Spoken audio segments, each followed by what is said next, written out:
Whenever I tell her to come, she come. Whenever you smoke, we ain't done. Drip too hard, I'm stacked too cold. So the open will go at about 6:40. Excellent, because we didn't. What happened last week? Oh, so we're using our hotspot is now 5G, and we didn't realize that it wasn't compatible with our old laptop, so it was like a cluster F last week trying to get on here. And then the Chromebook that we're now using kept switching off our connection and just knocking us off the air. We didn't go on until 7, so long story short, I want to get to turn it off the extra time. I know, another 1-point loss, and again, they had a PAT blocked, and they missed the field goal. They could be 4 now. Can you believe it?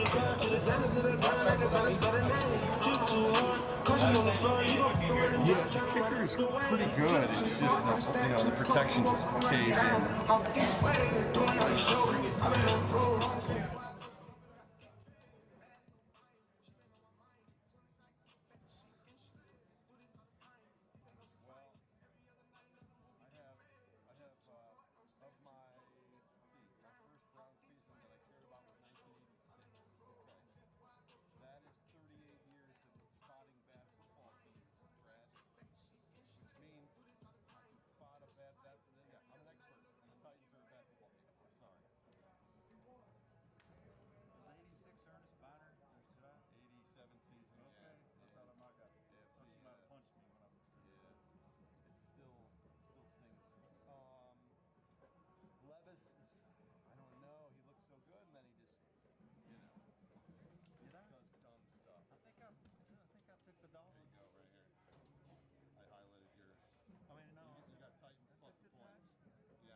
the long-standing provider of sports medicine services for all Morristown high schools and middle schools, as well as Walter State Community College. They have established the award-winning sports medicine program currently in place in Hamlin County, providing world-class care for area athletes for over 20 They're not calling it a pep rally, but whether it's you are normally an what we elite do. athlete, a weekend warrior, or simply working to stay in shape, Rehab Group is your source for top-level injury care. Don't settle for anything less than the proven expertise of the area sports medicine authority. Rehab Group, raising the standard.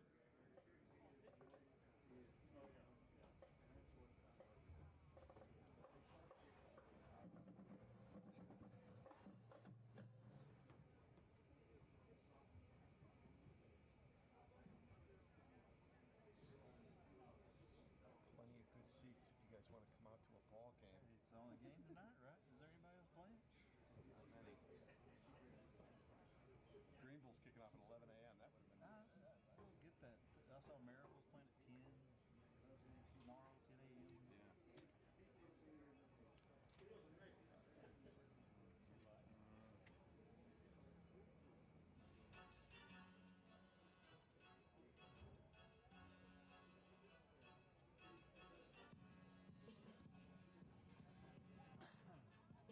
West is off.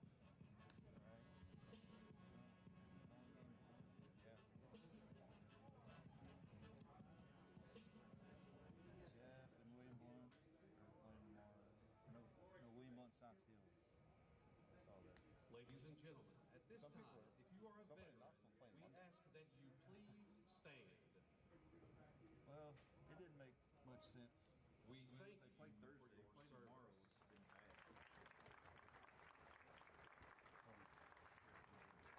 been bad.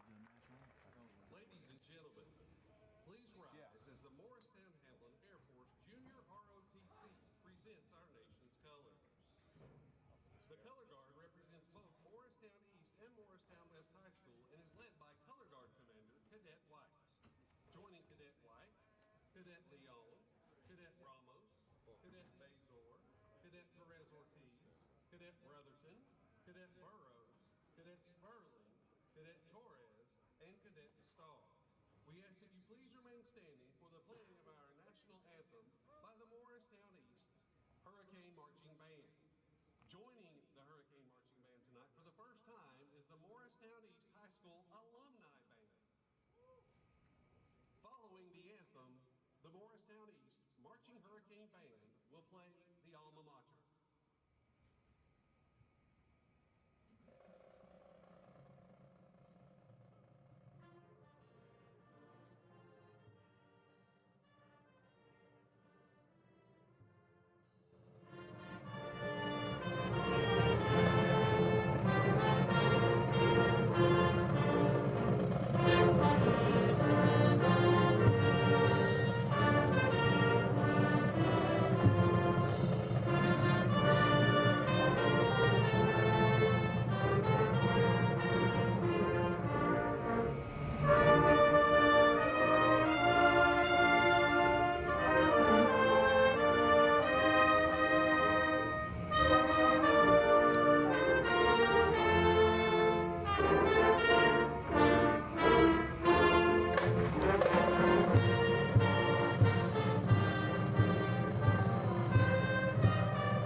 About 90 seconds.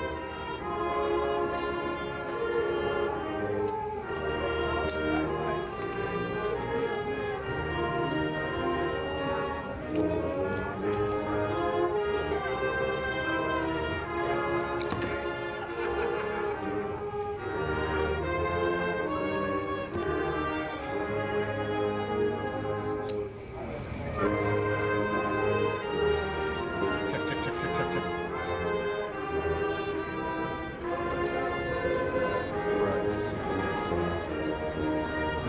Mike is good.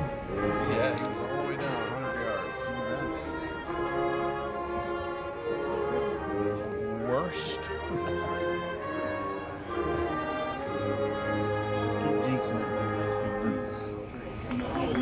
Last week, I didn't get any yardage Alliance off at all. That was stellar.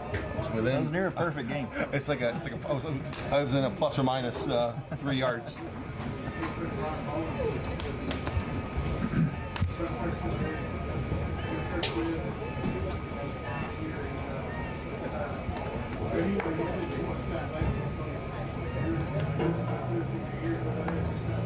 Here we go.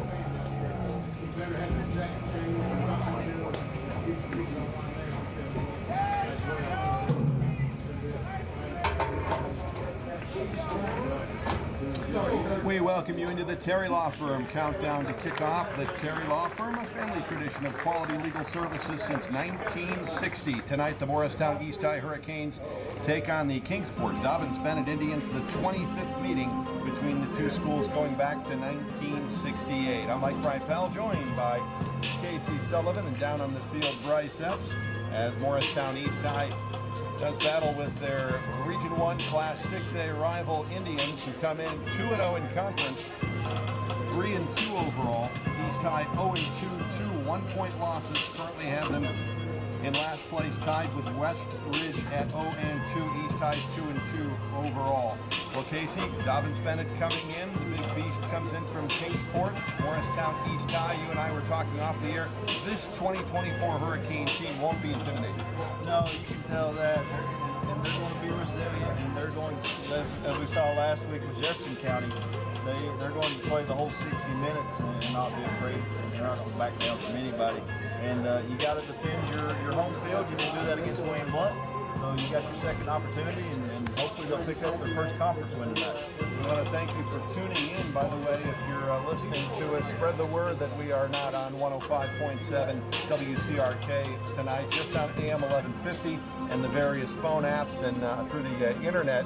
We are our FM towers on Statham Gap Road, and that neighborhood has no electricity like so many neighborhoods throughout East Tennessee, and obviously all the way down to Florida, dealing with issues, and we've got barely 10% of what they've had to deal with down south. But of course, it was a hectic day here, and one of the things we've had to deal with the radio station is no power on the FM. So thanks for tuning us in on the AM and online. Casey, as far as that situation is concerned, what a day. I think people are anxious to kind of disconnect and watch some football.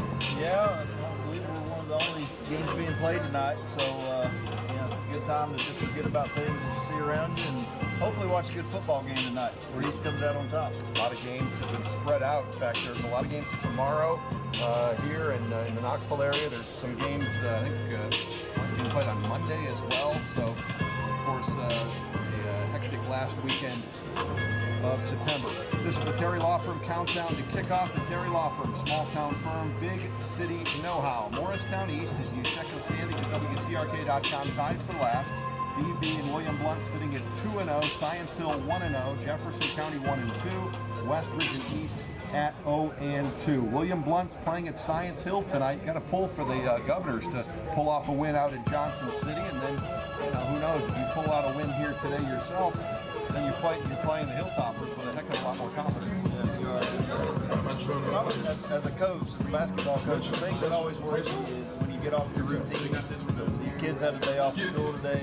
It's rained, obviously it rained the last 2 days, so I don't know how much on the field time you had to practice. I know they practiced in the gym yesterday, so hopefully that throwing the routine off doesn't throw them off, and hopefully they can perform and eliminate some of those mistakes that we saw in the last 2 ball games. Let's take a break. This is the Terry Law Firm countdown to kickoff. Get a free consultation for your legal needs at terrylawfirm.com. We'll be back at Tony Stadium on WCRK.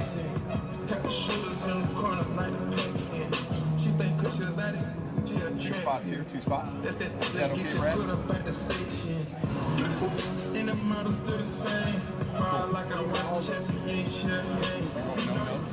notes. I didn't have to. I was going to watch it today, but we didn't go to work.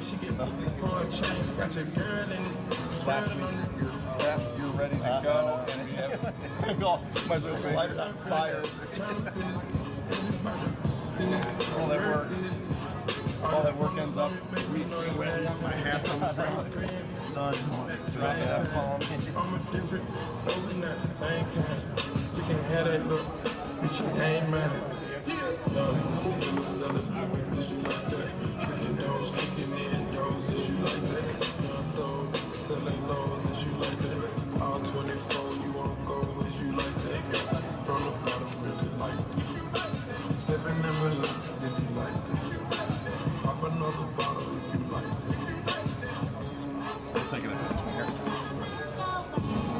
These talking out of their neck, put no coughing out of your mouth. Way too paranoid for a threat. Hey, let's get it. BOT, the money, power, respect. The last one is better. Say yes, a lot of goofies with a check. I mean, I hope your sentiments symbolic. My temperament bipolar, I choose valor. Okay, let's get it up. It's time for him to prove that he's a problem. Clicking up, but cannot be legit. No 40 water. Tell him, yeah, get up with me. Sneak this, first person shooter. I hope they came with 3 switches. I Welcome back to the Terry Law Firm Countdown to Kickoff on WCRK. Terry Law Firm, personally injured attorneys committed to helping accident victims get the justice they deserve. Schedule a consultation at terrylawfirm.com. Mike Rifel and Casey Sullivan with you. Bryce Epps down in the field with the rest here in about 10 minutes or so. Dobyns-Bennett coming in 2-0 in conference, 3-2 overall. They beat Farragut 27-20 in their opener. Farragut, by the way, is 0-4. Their worst start in 6 years. Then they lost to Greenville 35-0. They beat Westridge 42-14. They beat Jefferson County 37-14. So they've outscored their 2 conference opponents 95 or 99-26. 79-27. Last week they went out to Asheville, North Carolina and lost 21-14. So they're 3-2 overall. Got to see the Jefferson County game. What about Dobyns-Bennett jumped out to you? Well, I watched a little bit of the Jeff County game up there in Kingsport, and DB hit 2 big plays on special teams. And that's kind of been an issue for East in the 2 losses is special teams. So you got to be perfect with that tonight. And I believe it was a kickoff return and a punt return. And penalties cost East 1 game. Special teams has cost East both games. With the bad snaps on the PATs, and then we had a bad snap on the punt. You just can't have that tonight against a good Kingsport team. Yeah, and Jefferson County went 3 and out on their first possession. They punted from their own goal line. DB received the punt at the 50, and it was easily taken back by Tegan Begley, who wears number 7 for DB tonight. They will give the ball to Begley a lot. He had 89 yards rushing and a punt return for a touchdown last week against Asheville as well. He rushed for 142 yards against Westridge and 2 touchdowns that night. Their quarterback, Austin Sykes, last week against Asheville, 112 yards passing, 96 yards rushing, 2 touchdowns. He passed for 171 against Westridge. He's going to use his legs a lot.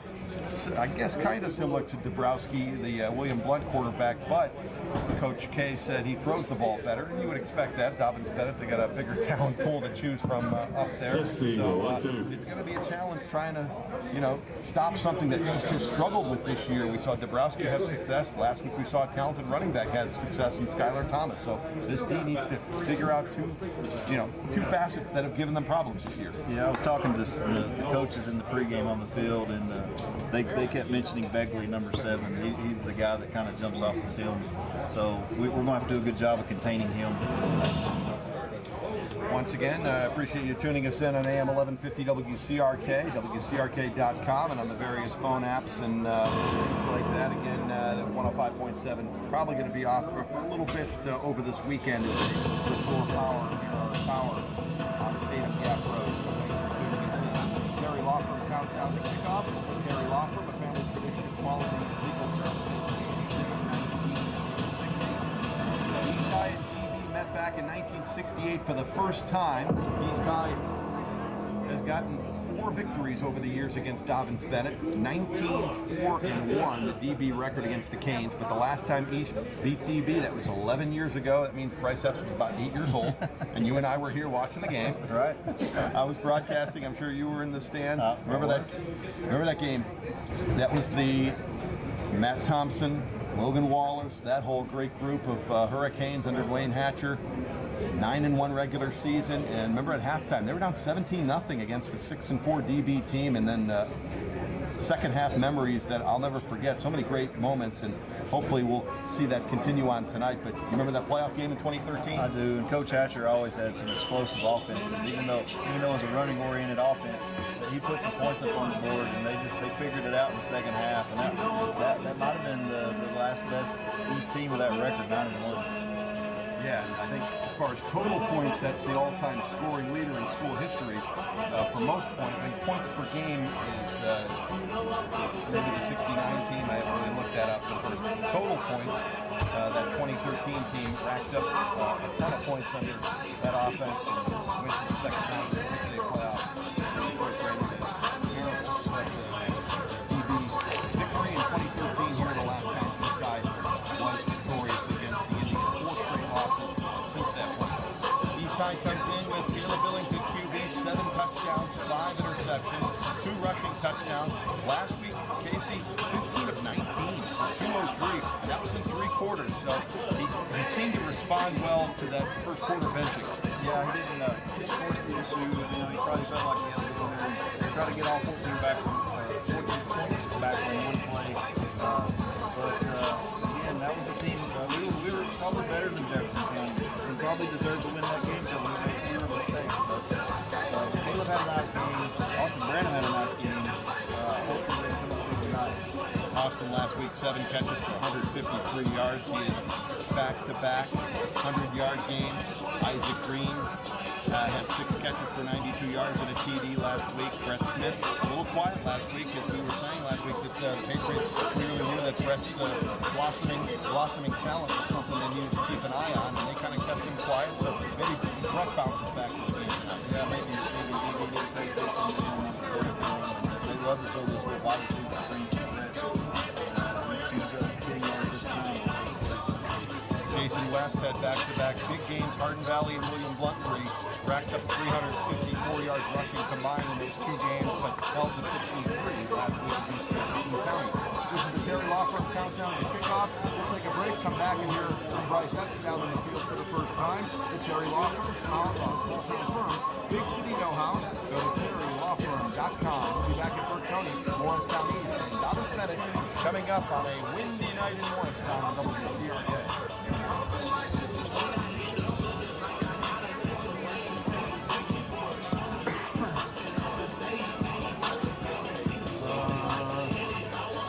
Two spots.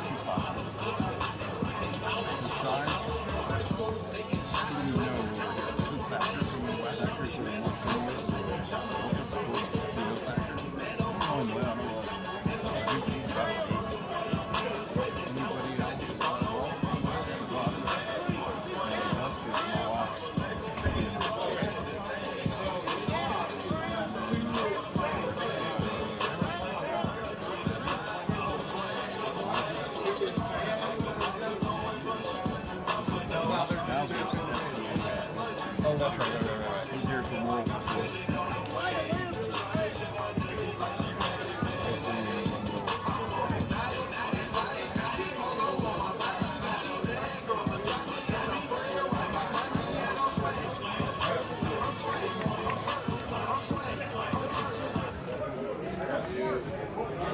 Back on the Terry Law Firm countdown to kickoff at Bertoni Stadium. Mike Ripel and Casey Sullivan here with you. Bryce Epps again manning the sidelines here at Bertoni, brought to you by Titan Electric. For the first time, let's go down to Bryce.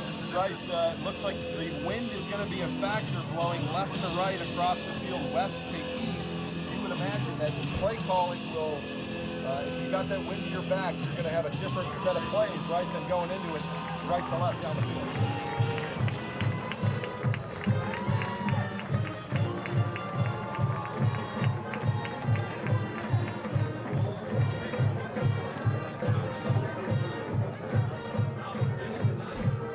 Talk about East High. Let's get you away from right where all the team is gathering for their pregame huddle there. Bryce, dealing with Dobyns-Bennett, played against him a bunch in basketball, and I think psychologically it seems like this group, I had mentioned with Casey, it doesn't seem like this group's going to be intimidating.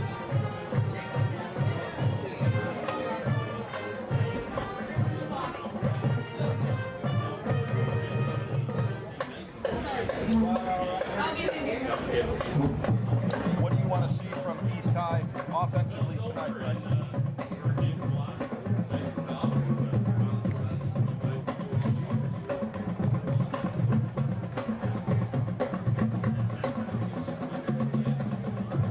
If you were on a team like East that has 2 one-point losses, you know, coming into this game, is it feeling like kind of a must-win situation? I know it's DB and you're an underdog, but does it feel like you pretty much need this one to keep hopes alive for the playoffs?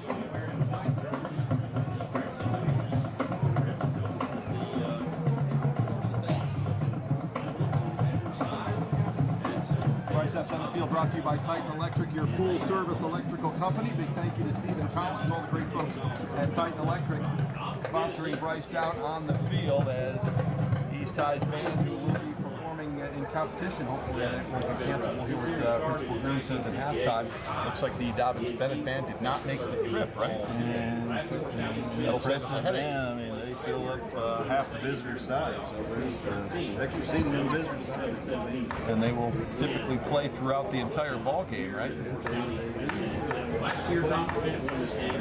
They are impressive. I'll give them that. Oh, for sure. Yeah, last year I believe they got I think $10,000 sent to them from Metallica. They had their halftime Metallica performance, so they I guess bands throughout the country performed at halftime. They did their Metallica routine, and whoever did it the best contacted the band, and the band would respond. And they did receive a big old pile of money for DB to play around with. That's all they need is more money. They got it up there. So we're going to wrap up the Terry Law Firm countdown to kickoff, and East will kick it off to start our ball game.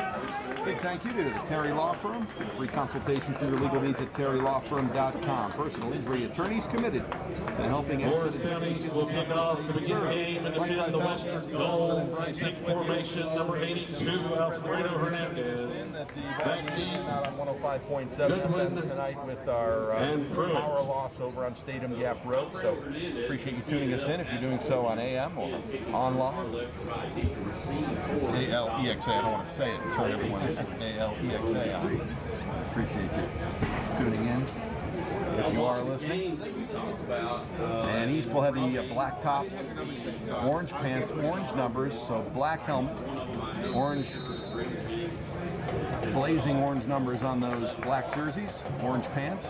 DB in their typical crimson helmet, white jersey, gray pants. Kane's trying to beat him for the first time in 11 years. Kickoff is away from Alfredo Hernandez, backpedaling the kickoff. In the end zone for a touchback. It'll be first and 10, Dobyns-Bennett Indians. So DB has a talented quarterback in Austin Sykes. He's a senior who transferred in last year from Big Stone Gap and has been a good dual threat quarterback. He'll be one of the better dual threat quarterbacks that East D will face all season, and a talented running back in Keegan Begley. So right to left come the Indians.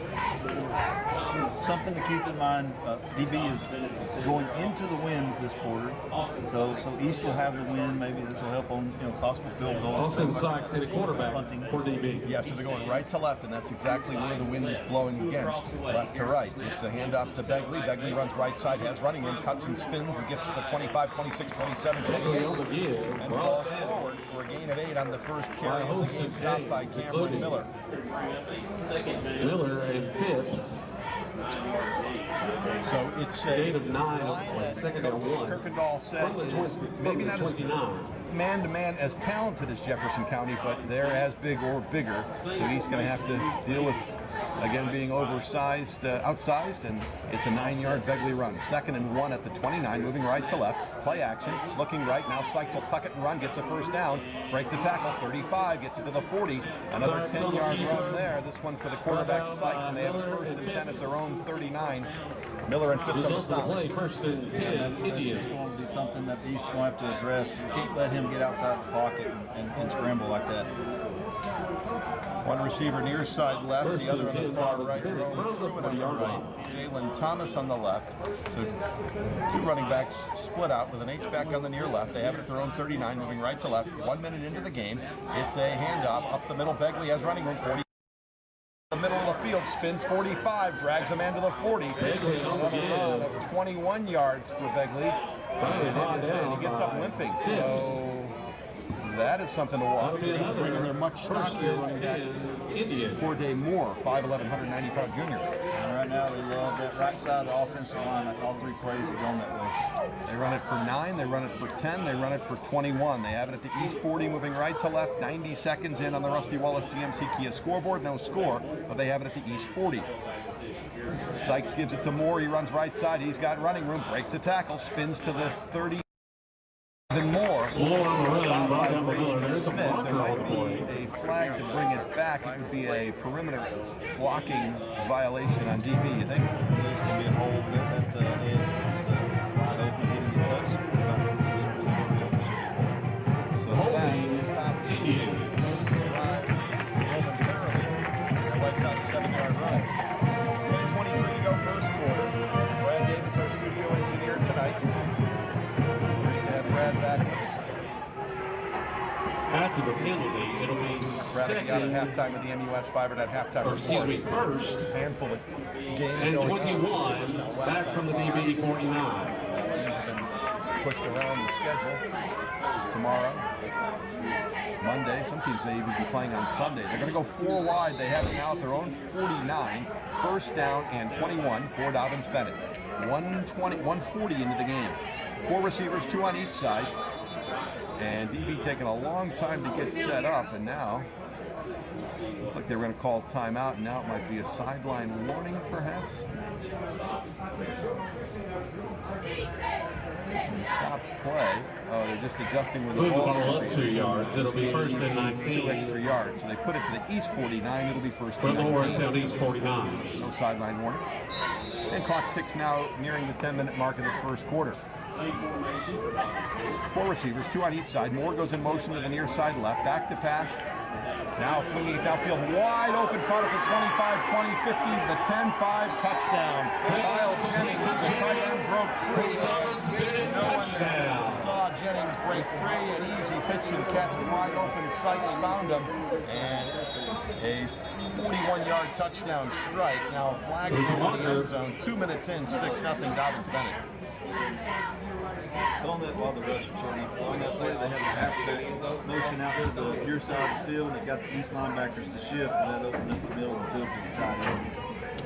And it was an easy, wide open touchdown over the middle of the field for Jennings. Kyle Jennings, a 6'2 senior tight end, 6-0 Dobyns-Bennett, and we are 2:02 into the game. So East High once again finds themselves down early.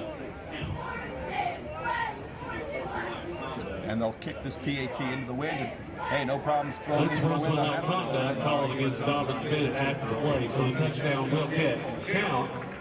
Going to be a penalty. The kick formation, McLean. The celebration penalty Penalty will be assessed on the kickoff. after the kickoff or on the kickoff. So the PAT for Cooper McLean, a junior kicker. 9:58 to go first quarter.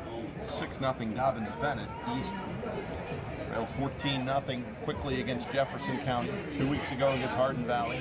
Or 2 weeks ago against William Blunt. 3 weeks ago trailed, I think, 10-0 against Hardin Valley. So another slow start, this one on defense. Kick is a line drive, and it The is extra good. point attempt is good. Our new score. We'll go to a And break. 7, Morristown The East game, nothing. 7-0 Dobyns-Bennett on the Rusty Wallace GMC scoreboard on WCRK. Two spots.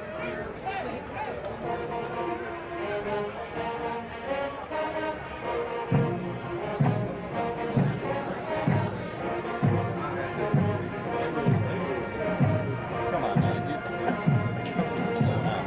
It's like, what's up? Calling for it.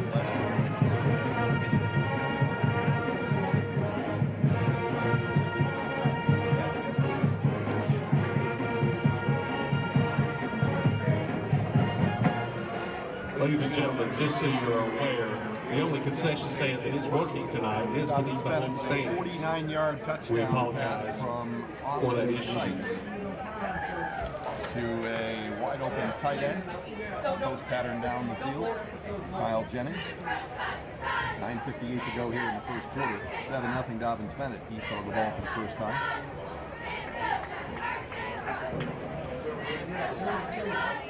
Well, with the penalty and kicking into the wind, he should have good field position. And we'll have the wind to their back. We'll see if they'll probably boot this one, no problem in the end zone.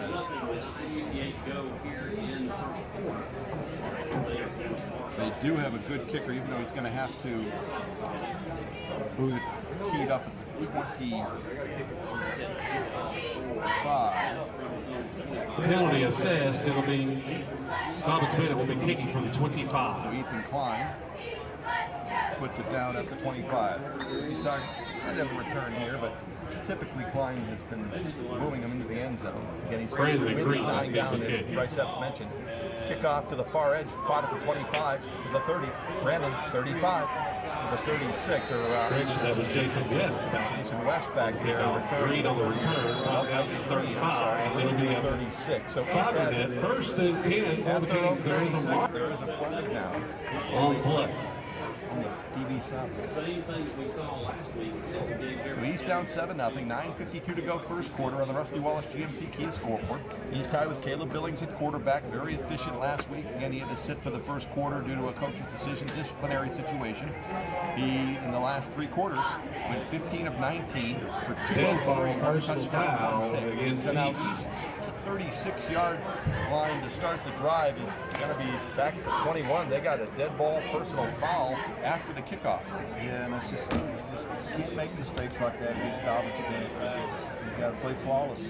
You can't have any crazy penalties like that. Dead ball, personal foul. East is going to try something right away here with So it'll be an 5-5. first and 10. 4 of the receivers are bunched up to the near side right, so something new isn't on film for DB. Let's see how well East could execute. The wing again is died down significantly to the back of East Profits, moving left to right. 7-0 Indians. 2:08 into the game. Billings gets the high snap, looks near side. It's going to be caught, and right away, Jason West is Pass complete to Jason West. loaded up the near side of the block in case nobody blocked. Shot right through there, nobody picked him up. I actually thought they might go to the single receiver on the eyes of 5 on the play. It'll be second and 15. Number one, it took way too long. Number 16. It's going to take that long. You better stack that sideline, that perimeter with blocking. And there were 3 white jerseys with a head of steam, and now Jason West, fake handoff. Billings will run for a couple. Billings on the quarterback keeper, right down to number 22, Franklin. East has a third. After a gain of 1, it'll be third and 14 At their own from the 17. 3 minutes in, 7-0 DB, and East tie an uninspiring start.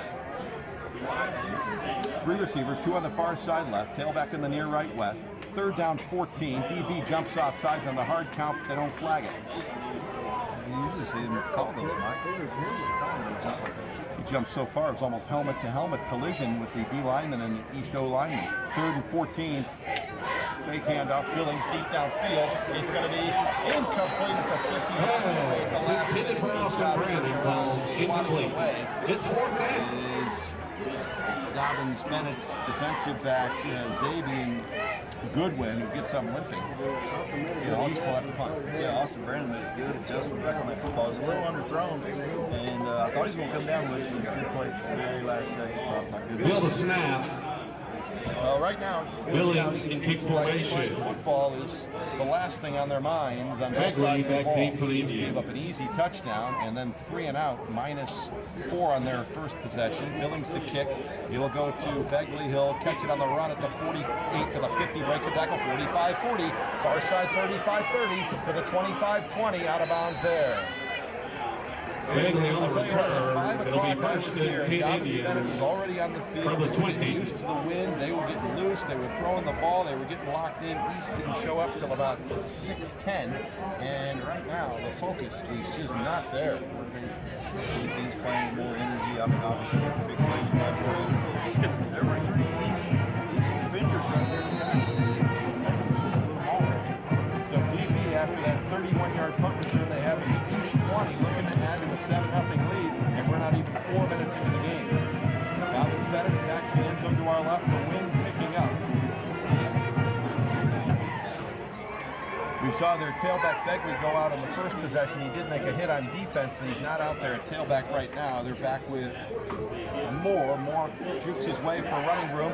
He'll be brought down to 14. Moore Very again. late flag from about 30 yards away on a guy who I think thinks he saw a horse collar, but from the angle he was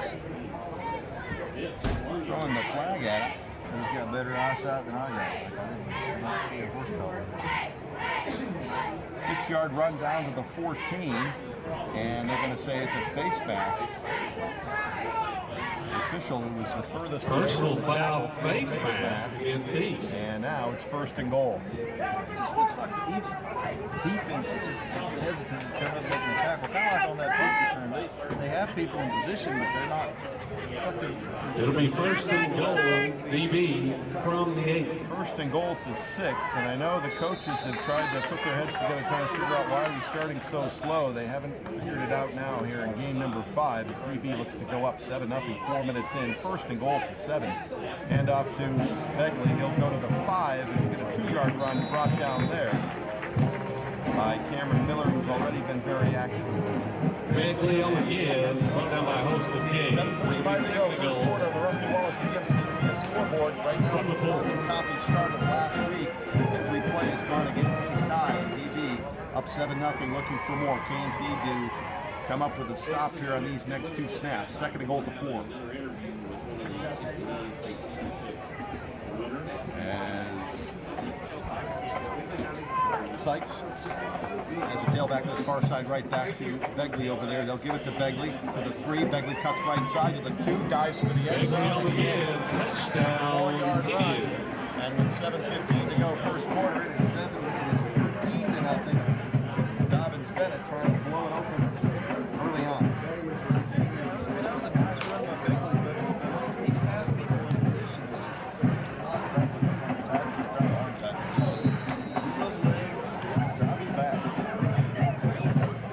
13-0. 7:15 to go in the quarter. They'll try a PAT, Cooper McLean.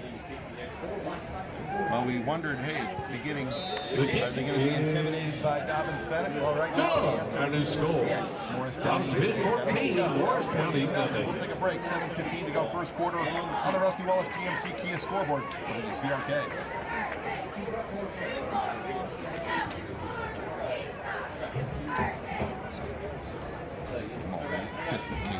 It's worse than it looked. I know. 10. I was here at 5, 5:20, 5:30. I'm like, why are we out here getting loose? The whole team was out here. I didn't see anybody milling around. I'm like, let's go. You're going to get blown out here. Sometimes it doesn't work. That's me.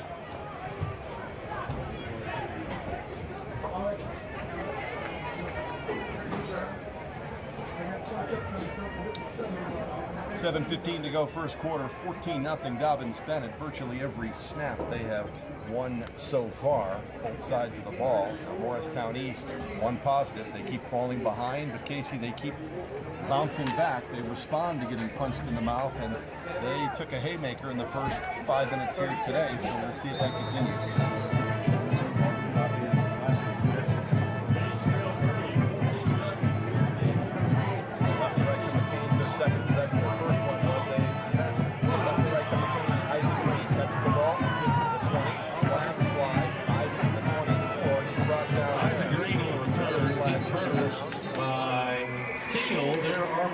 On the play. So East will have it at the 24, but I believe it's going to be another foul on East time. They'll be very deep. 7:07 to go, first quarter. 14-0 Dobyns-Bennett. We're just seeing what it's cost them the last 2 ball games. We're seeing Holding on the Canes during the kick. penalties. Had good field position on the last drive. Had penalty. It'll be 1st and 10. Morristown East. Brought to you by Fabernet from the 15. In the postgame, we'll name the Napa Auto Parts play of the game. Stop by the Morristown Napa Auto Parts location at 5:30. East Main Street in Morristown. 7:07 to go first quarter. East will have the ball at their own 15, moving left to right, 14-0, Dobyns-Bennett. East High goes heavy on the near side right. They're going to run behind it. A little toss to Jason West. Jason will get maybe a yard, and that's it. As East again getting whipped along the line. West on the give. Mismatches as far as, bodies on the edge. We saw it on the first Gain half. of 1 on the play. Second down 9. They're just not blocking very well. From the They 16. started out with 3 backs in the backfield, and they used a little motion to try to confuse Dobyns-Bennett, but they already did a good job. The linebackers are attacking downhill for Dobyns-Bennett. Doing a nice job reading things. East has the wind to their back with 6:55 to go in the quarter, down 14-0. To see if they'll try and fling one downfield. Well, they still do. It's a run up the middle for West. Jason will power past the 20 to the 22. West on the give, into the middle of the line, moves forward. Let's go down to Bryce Epps for the first time. Murdoch, among Look at others, Bryce on the and stop. flow of the broadcast. Bryce, this has been pretty flat. It seems that way on the It'll be sideline. third down 4. This game counts, and it's a conference game, so East needs to respond. Third down 3 at their own 22, moving left to right. 6:20 to go in the quarter, down 14-0 on the Rusty Wallace GMC Kia scoreboard.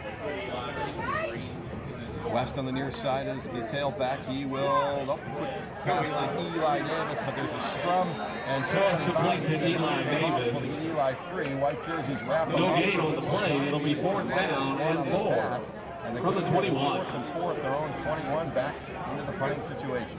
Eli had no room to run. They were on the season. To Bryce's point, your coaches can motivate you. Your coaches can show you on the iPads what you're doing wrong. But this is where you need to see Billings back in punt formation, back deep for the Indians. from the leadership with the players on the team. This is where they need to get East going. Flags Punt fly. on before the play. That's on DB. That'd be East's first Food City first down. East isn't responding like it is. Well, now they are, I believe. Offside, Dobyns-Bennett. That 5-yard penalty. It'll be first and 10. Brought to you by Pregame. They need to go in the quarter, 14-0. DB jumps off sides on the punt. And right now, I know Coach K had said during the preview, First and 10, Morristown East from the 26.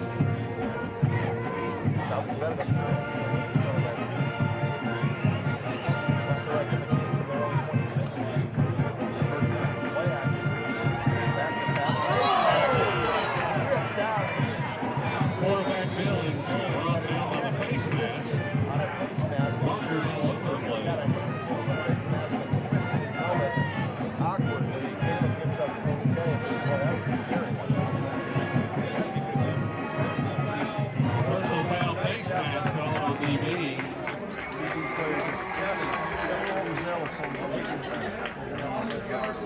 So East gets back-to-back Food City first downs via the penalty. They'll have a first attempt at their own 41. 5:20 to go in the quarter. East down 14-0, trying to... Personal foul face mask called on the Indians. The result of the penalty will be a 5-first and 10 Didn't wake up with an intensity to play football. I'm telling you, as a coach, that just makes you nervous. The players don't think about it, the coaches think about it all the time. Just get out of your routine just a little bit. It'll throw you off. 3 receivers, 2 on the far side from the 41. Back to pass Billings. Looking over the middle. Throws. He has Brandon. Who's to the first down shooting. Brandon with the 35. Almost the football. Picked up by Dobyns-Bennett at the 24. Unbelievable. Pass complete to Brandon. A rare mistake. He was looking for more running room and somebody... Bubble on the play, recovered by the Indians. It'll be first and 10. Dobyns-Bennett from the 25. You can punch the ball free, and they did. Austin did such a good job there. Throwing the ball down the middle of the field. He came back and got it and just tried to pick up more yardage, and he got a little loose with the ball and poked it out. So the East would have had 3 straight plays where they had a first down. This one would have been down at the 20, about the 30. The fumble was punched back to the 25, and that's where Dobyns-Bennett pounced on it. The East guy turns it over. With 5:04 to go in the quarter, 14-0 Dobyns-Bennett. The defense needs to stop it here, otherwise this could get ugly. Last year was 45-0 in Kingsport. The East needs a defensive play. Let's see if AB doesn't get it back here and gets his hands on a pick back the other way. East do. He's got a 2-game drought of no interceptions. Brandon. Hand off to Begley. Begley is going to be met. He'll spin, break another tackle, cuts right side, gets it to the 30, spins again to the 31, cuts to the 35, breaks another tackle to the 41, a 16-yard gain. Finally brought down by a host of games. It'll be first and 10 Dobyns-Bennett from the 41. You have multiple of these players there. Just got to wrap up, driving down to the ground. Use your legs, driving down to the ground. 4:45 to go in the quarter. 14-0 Dobyns-Bennett. A 16-yard run for Keegan Begley. He's been swapped out for Corday Moore, 5'10", 190-pound junior, now at tailback. Sykes has it at the 41, right to left they come. First and 10. It is a play action. Sykes under duress, rolls near side, gets by one Hurricane, 45-50, another first down. Steps out of bounds at the east 41. Chunks of yards. That's an 18-yard play. Another first and 10 Dobyns-Bennett. I'm going to call timeout just to shout at everybody to wake up. We're starting to see more from the coaching staff on the sidelines. This is not an East team. Watch that echoes terrible. First and 10 DB from the 41. 41. First and 10 for Dobyns-Bennett, moving right to left. 14-0. Coach Kay was on the field that time shouting at his defense. First and 10, they have it. Up 14-0, 4:30 to go in the first half on the first quarter on the Rusty Wallace GMC Kia scoreboard. Now it's a fumble for Dobyns-Bennett, but they picked their own fumble up. It's going to be a loss of 4. It was a double reverse. He got it last. He dropped it, and it's fumbled. Picked it up. That was the break we needed. Loss of 4 on the play. It'll be second and 14 from the 45. DB's got all the breaks so far. It's a -4. It's their worst offensive play, but it was a fumble that could have gone back the other way, but Ron Pruitt picked it up and then ran it to the 45 before he was brought down. So second and 14, their first negative play on offense. 4 minutes to go in the quarter, 14-0. Dobyns-Bennett moving right to left.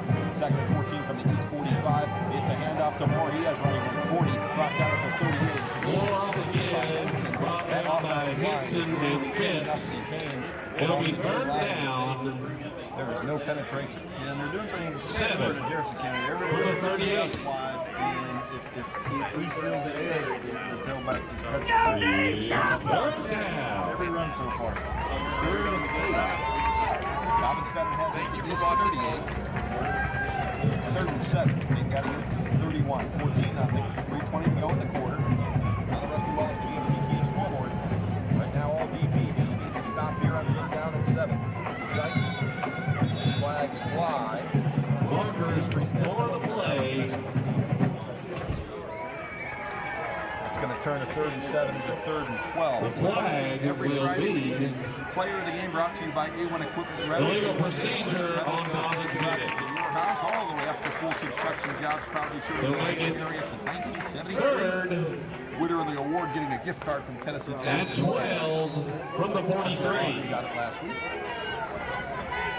If you're East right here, you got to keep socks. Make some noise, Hurricane fans. 3rd and 12, East High 43 for Dobyns-Bennett. 2:50 to go in the first quarter. 14-0. He's trying to get their first stop. It's a Sykes run up the middle of the QB to the 40. Comes near side left. Stiff arms a man to the 35 and drop there. It's going to be 4th and 4. Quarterback Took a stiff arm. And then run out of bounds by Tyler Phipps. It'll be 4th down. 4th and 4. DB, you would think would And go four. forward. Yeah, that play was enough yardage for them to go forward. They have it at the East 35, 4th down and 4, 2:40 to go in the quarter, 14-0. Dobyns-Bennett on the Rusty Wallace GMC Kia scoreboard. Bringing Begley back in for a read option there, maybe get Begley inside. It's 4th down. 4th and 4 at the 35. East needs a stop to stay in this thing here in the first quarter. Back to pass. Sykes wants to throw a screen. Too high. Incomplete. Otherwise, I think the intention was there to bust it up. Went the screen. DB threw the screen into the blitz. Almost connected, but East gets it on the incomplete pass. Nice stop by the East defense. That's something I know I've been talking to the coaches that they have really emphasized in practice. Defending the screen pass. Team is right there. Stuffing it for the college ball. Big response by the East defense. So 2:40 to go in the quarter. East down 14-0. They have it at their own 35, moving left to right. It's a run up the middle for Jason West. He'll weave his way for 4 yards. Good gain on first down to bring up 2nd and 6 at the 39. 2:30 to go. First quarter. East down 4 on the play. It'll be 2nd and 6 from the 2nd and 6 for the 39. Canes at their own 39, moving left to right with the wind to their back still, although the wind's starting to die down again. It's a handoff to West again. He cuts back to the 40, runs left side 43 to bring it 3rd down and 2. West on the give. Reed and Cooper Reed. number 90 in on the stop. It'll be 3rd down, 2 About 1.5. Got to get it to the 45. from the 43. Never see Nick Doherty go on offense. Let's see if they don't use him on a few of these plays. He's got some size. Run up the middle. Fighting for it. It's going to be West again. and that last little power forward on 3rd The and result 1.5. of the play, First first down. and That's all 10. Jason West Jason kept his legs moving. Steele among those who made the stop. has it at their own 1st and 10 45. East Minute from the 25 to go in the 45. quarter, down 14-0. Play action. Billings under pressure. Blindside pressure. Billings rolls near side. Flings it out of bounds. Quarterback Billings out of room on the near sideline. He waited to the last was bounce. it out of bounds. Flung it out of bounds. It'll be 2nd and 10. It's a good play by your receiving quarterback. Someone who's played a lot of football and just throw it out of bounds. Good to find another play. DB almost.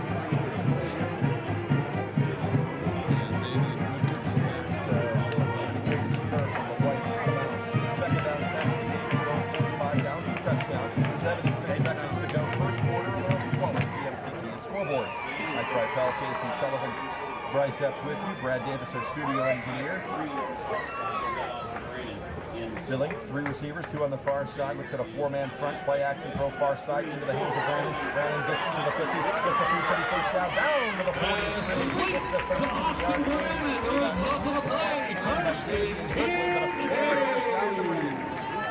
Isaac Green on the outside, and Austin did not. East West that time, he got the ball right up the field, north south. 1st and 10 Morristown East from the 42. Roderick on the near side right.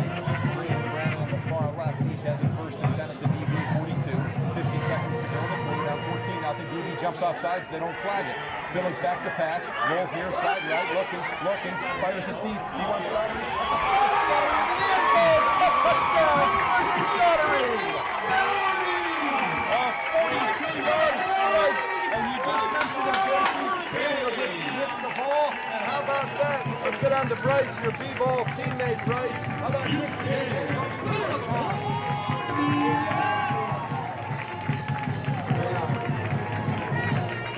Drake throws that catch and rolling over, and the receiver just drifting on down, and BB come back up. And Connor is into the end zone for the first time, and again, he just joined the football team a week or 2 left before the East-West game. East is short on their PAT blocking. Let's go reverse jinx. The blocking Hernandez is not into going to be the extra good. point. Blocking holds up. The PAT's good. Works. Let's take a break. 14-7. Dobyns-Bennett.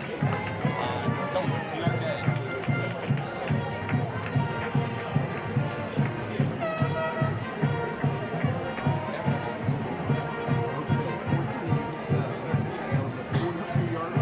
There are a few people other than us playing tonight. Score of interest, Clinton 7, Oak Ridge nothing. They got a little spot, a little fire.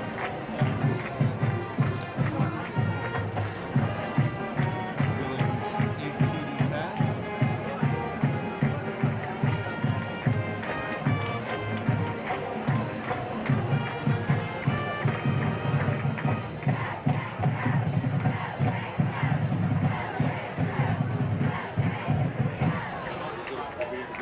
They're probably like, who's this 21? We didn't see him on film. Who's this gangly kid? Don't even guard him.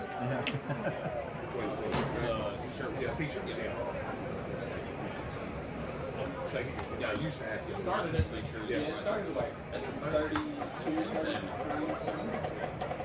Fredo Hernandez in 38 and a half seconds to go. First quarter on the Rusty Wallace GMC Kia scoreboard. 14-7. Dobyns. Goodwin and Bruin back deep for the Indians. Daughtery 32-yard touchdown pass. The 8th pass of Billy's senior season. Line drive kickoff. Goodwin has it at the 10 to the 15 to the 20, middle of the field, 25. Goodwin on the return. Now Dobyns-Bennett takes over there. It'll be first and 10. Dobyns-Bennett. Tackle from Tucker Wyatt, a freshman. How about the freshman on special teams making the stop also? Hustling down for the Canes on special teams. Andrew Parsons, sophomore. From the 22. Wesley White crowd was Eastside Hurricane, former Eastside Hurricane. So there's Tucker getting that special teams tackle, and we'll no doubt see him over the years. Correction, the 27-yard line. Kind of where R.J. Lawson learned for a few years, and now has been a multi-year starter at cornerback. Right to left comes DB from their own 28. He's down 14-7 late first quarter. Sykes gives it to Begley. He runs right side. He will get to the corner, but not across the line of scrimmage. Oh, power for 1 yard. Good job for the Canes there by Henson, Cam Eason, and Cam Miller to stay with him. Brought Out as far as down by Braden Smith and friends.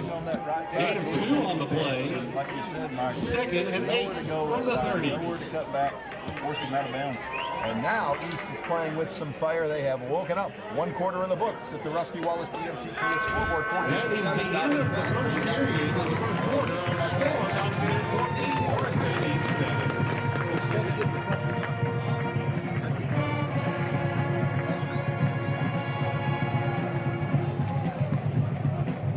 Now you're a defensive stand away from making this interesting. Give it right back. Now it's like a freaking fumble, and then they fumble and they get it. So you're not getting the breaks yet.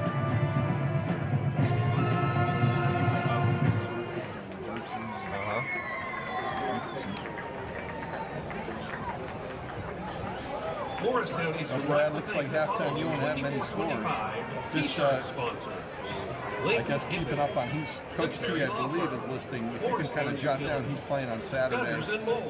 And the Hamlin County Substance Abuse Coalition, the Hamlin County Republican Party, Trilak Lakeway Real Estate, ORNL Credit There Union, won't be many. Lakeway Family Law, Aaron Chapman, Heirloom Treasures, Estate Sales, College Park Pharmacy, Optimus Health, Remax Real Estate, Carla Stegman Cola, Morristown Roofing, All Systems Heat and Air. Well, such a chaotic day in East Tennessee with the remnants of the hurricane. So many football games pushed off to tomorrow. Brad Davis will have students scores and the schedule. Pregame US 5 at halftime report after this quarter.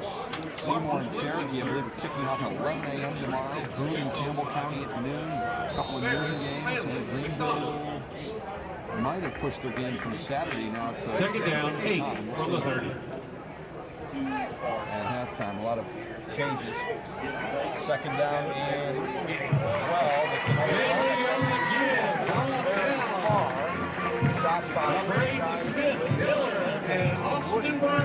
So now the ball at the Dobyns-Bennett 31 to the left to right, just underway, fourth quarter. Third down, 14-7.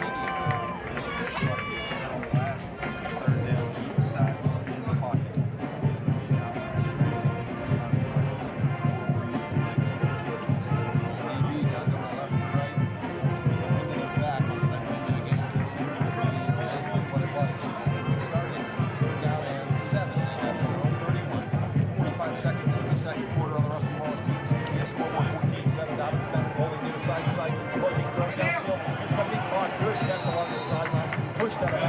Got enough to the 43, floated it just over Austin Graham. Taylor. It'll be first and 10. Dobyns-Bennett at the 41. Austin Graham almost got his fingertips on it. Got right over his fingertips. So DB has it at their own 41 as they convert on 3rd and 7, a 10-yard gain. Left to right they come. 1 minute into the second quarter, 14-7 Indians. He shows blitz. DB flinches, and that is draw under the play. Teams pleading their case here, Cade Henson came darting in from the middle linebacker spot, made it to the line of scrimmage. The right guard rocked back, and they will call a false start. False start. Dobyns-Bennett.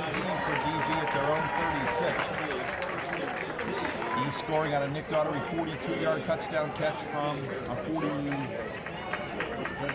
42-yard touchdown catch from Caleb Billings. They get on the scoreboard, 14-7. First and 15 for First and 15.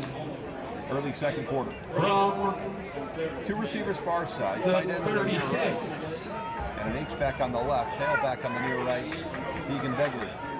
It is a handoff to Begley. He will break a tackle, cut back to the 40, spins down to the 41. The original line of scrimmage to bring up second down and 10. Phipps on the stop. Kid Henson patted himself. He had that red. Gain of 5. That'll be second and 10. Had his arms around Begley. Begley just kept on, broke the tackle. Ball to 41, second and 10 for DB. Now two receivers near side right. Only on the right side. Hard count. Dobyns gets back, but they're going to say it's a Walker offside. before the play. I don't understand DB. did that. Offsides on the Hurricanes. They jumped. They didn't call it offsides this time. They did. It'll be second and 5. Second and From the 5, 46. now 46. 10:28 until the MUS 5-net halftime report. 14-7 Dobyns-Bennett. Indians have it moving left to right.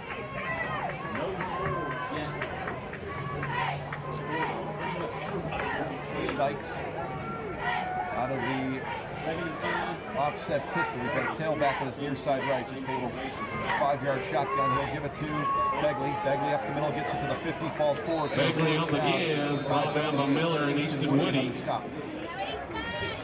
In the The result of the play will be first and 10 Dobyns-Bennett. Napa Auto Parts location at 530 East Main Street. So Dobyns-Bennett has it at the East 48, moving left to right, 9:50 until halftime. The Rusty Wallace GMC Kia scoreboard shows 14-7. Still no timeouts called by either side. Brought to you by Adrian Hale Pest Control.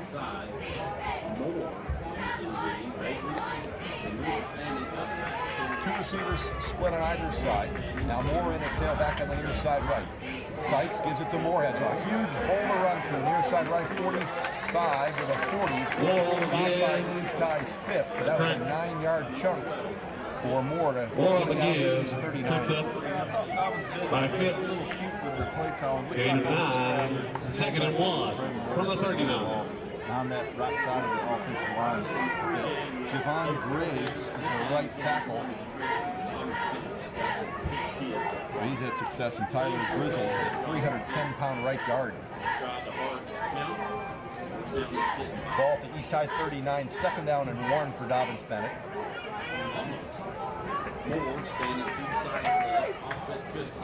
Hand off to Moore on second one, has a first down to the 35, down to the Moore on the 34. give. Brought down there. Hit first by Henson. The result of the play, first and 10. Kind of keeping it on the ground. Indians. It's safe and just grinding it now. With 8:40 to go till halftime, 14-7 Dobyns-Bennett. And now they're in that spot on the field where the secondary's going to come up for run support. Hopefully they don't have a big play action pass. He's got to do a better job defending the run.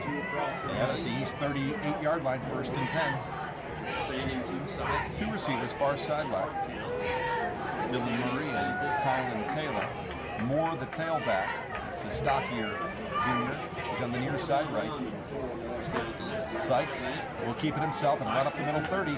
25, powers to the 25, and that's it. But it's another gain of 8 or 9 on the first down. Cam Eason on the stop. But the O-line Sykes on the keeper, brought down by Cameron Eason, among others. It'll be second and 8. And they have it down to the 25. From the second down and 25. 8:15 till halftime. 14-7 Dobyns-Bennett. Second and 2. Dobyns-Bennett. Second and a long one. Hard count. East almost flinched across the line again. Every team's going to do that until he shows that they don't fall for it, right? Begley back in a tailback on the near side right out of the pistol. High snap to get it to Begley. Spins by one man and spins ahead. Powers ahead now forward for the first down to the 23. Begley on the give. The result of the play, first and 10, Dobyns-Bennett. The big jump he needs to make to his senior year is to wrap up in the tackle. Otherwise, he'd have about 5 tackles for loss right now. Begley's a big back, and it's just you got to get him around the waist and drive him down. Cade, I'm really impressed with what Cade picks up on pre-snap. Get it down to the 22, first and 10. Clock ticks to 7:25, second quarter, 14-7. Dobyns-Bennett on the Rusty Wallace GMC Kia scoreboard. They're moving left to right. Slow, methodical drive here. Handoff, and nothing there. This time Begley went left side, and Cameron Miller came in and ripped him down back to the 24. Favorable spot. Back to the 26. They say only a -2 instead of a -4. Loss of 2 on the play, second and 12. Cameron Miller knifing in. The 24. The other junior linebacker, along with Cade Henson. Cameron Miller, if he stays healthy, feels like he's going to end up as the tackles leader. He's around the ball virtually every snap. Second and 12, they have it at the East 24, moving left to right. Play action, back to pass sites. Has time, rolls left, has time, throws it downfield. Down to the 3. Did he get his toes in on the catch? Yes, they give it to him on the far side. He rolled left, waited, and then found Rome Pruitt. The result of the play, first and goal, BP at the 3. Sox had about 5 or 6 seconds to throw the ball. He bought himself some time, rolling out a little bit, and the receiver did a good job coming back to the ball. So they have a first and goal at the 3. He rolled left and really had 3 seconds, 4 seconds, 5 seconds. And then hit it along the sidelines to Rome Pruitt. Now they have it first and goal at the 3. I probably would have called time to allow the D maybe to catch their breath on one of these snaps, but not done. Up the middle, and Moore runs into a hurricane. That'll be a loss of 2 back to the 5. 6:15 to go to halftime. 14-7 D looking for more. Mark it back to the 6. Loss of 3. Second and goal to 6. Students, please stay off of the bank. Please stay off of the bank. 14-7, Dobyns-Bennett. Second and goal. As they go 2 receivers far side left, the tailback on the left, Begley. He's trying to come up huge here.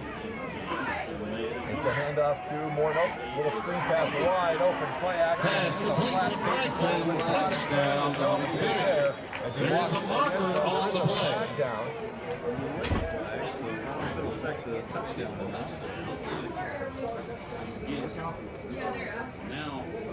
Talking to Dobyns-Bennett.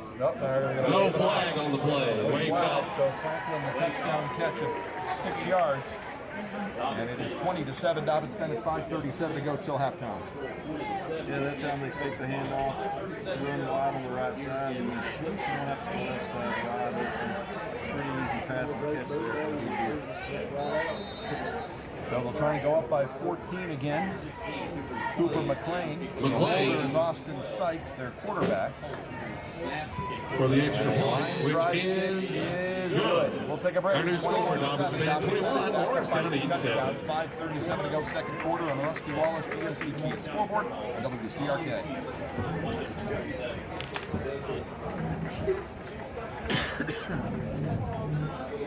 He got the ball. Yeah.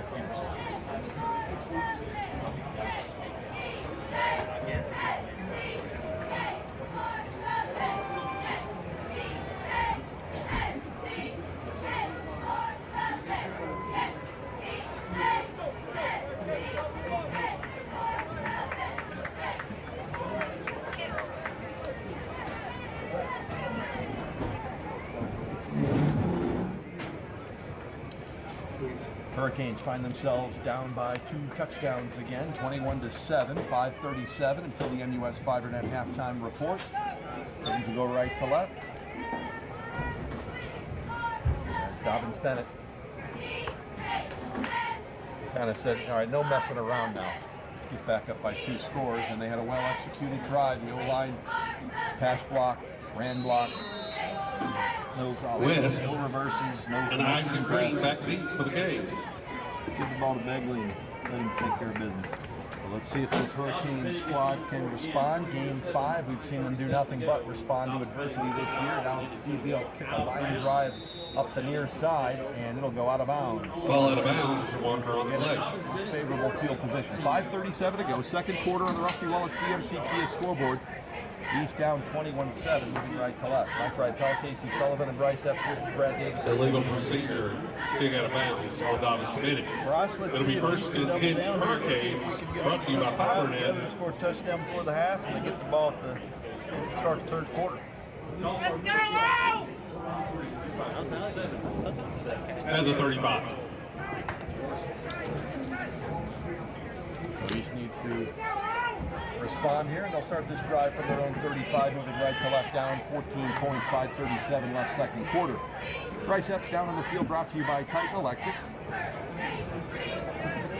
Highly trained and highly recommended with more than 2 decades of experience. Find them on Facebook. East to go 4 wide, 3 bunch receivers in the far side right. Davis, the tailback. And it'll be a handoff to Eli up the middle. He'll power for maybe a yard, and that's it. Eli Davis on the give. Hit first by Burleson. 10-yard distance there. No gain on the play. He has a tendency to throw it deep. Maybe one of these receivers can get behind the secondary, sort of like Doherty did on that last touchdown. He's going into the wind now. And again, it has died down to almost nothing. 4 receivers now, 2 on each side. Davis still at a tailback. East faces second down, and I guess he didn't get anything, so second and about 10 from the 35. Down 21-7, under 5 minutes to go till halftime. Billings play action, throws downfield, and it's intercepted at the 45 to the 40. Intercepted by Goodwin, near side to the 30, spun down at the 25. If he can clear Goodwin, East scores a touchdown to Brandon, but he didn't have enough height on that throw. What do you see, Case? Looked like a miscommunication. I'm curious to see what Bryce says. Brandon kept going with the route, and Caleb threw it like Brandon was supposed to come back to the football and throw route. What did you see, Bryce?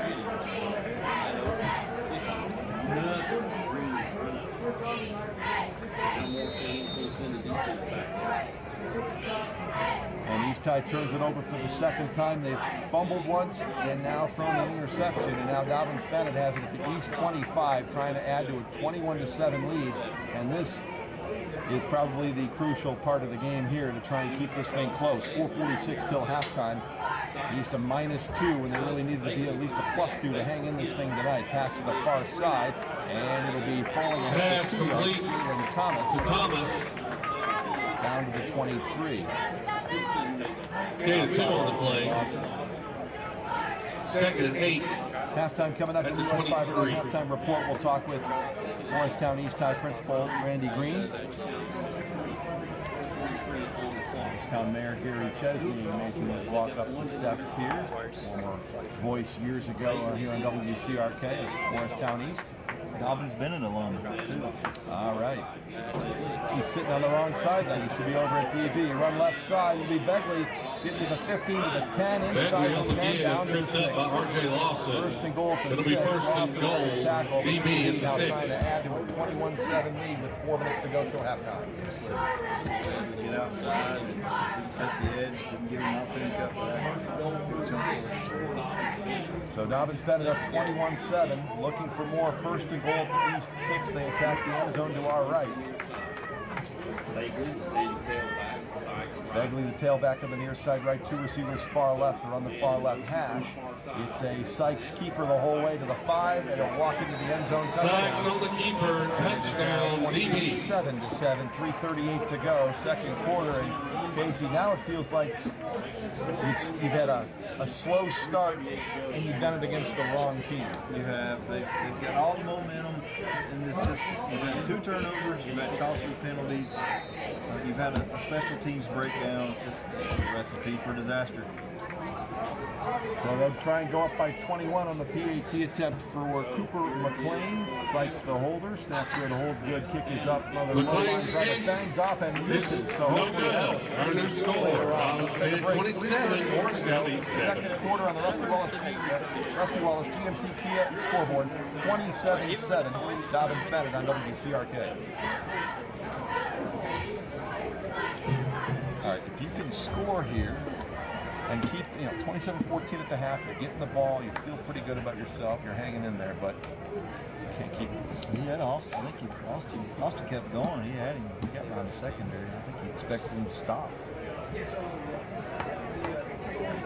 Austin kind of looked frustrated too. Like, I did the right thing.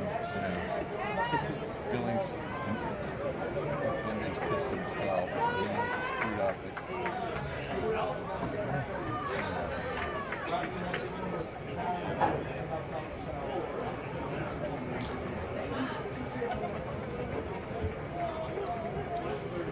Canes with some work to do. 3:38 to go till halftime. Down 27-7 in the postgame. We'll name the player of the game brought to you by A1 Equipment Rental. Winner getting a gift card from Tennessee Jackson Morristown. Our winners so far this year: Austin Brennan, Jason West, Isaac Green, and last week West and Green back deep. West and Green deep, standing at about the 12. Should have a kickoff here. It'll be at the 8. Middle of the field, Green to the 10 to the 15. Isaac to the 20, cuts back to the near side left. Isaac to the 25, runs out of bounds at the 27. Isaac Green on the return. It'll be first and 10 Get the ball after half, so if you want to keep this close, Casey, you've got to score points here. Plenty of time. Plenty of time to move the ball. You don't have to throw every down. You can run the ball, mix in some runs. Plenty of time to score. Canes have it at their own 27, moving right to left, down by 40. Their biggest deficit of the night. In fact, it's the biggest deficit of the season. A lot of 14-point deficits. Up the middle, West jukes his way, spins and powers. Now gets it. Jason West on the get. Brought down by It's a 5-yard run. That's probably his best run of the night. If he broke that tackle, he would have broke even bigger run. One man to beat. Jason has had some monster games. 21 carries, 199 yards. Gain of 6 on the play. 2nd and 4 for the 33. Against William Blunt. Gain of almost 6 there. Jason gets this one, tiptoes his way, gets a Food City first down. Jason West on the give. Down by the middle of the line, but pushes forward. Jason West run should be about 11 yards, and they are moving The result of the play, 1st and 10 We Canes. have celebrity guys running the sticks tonight. We have the basketball coaches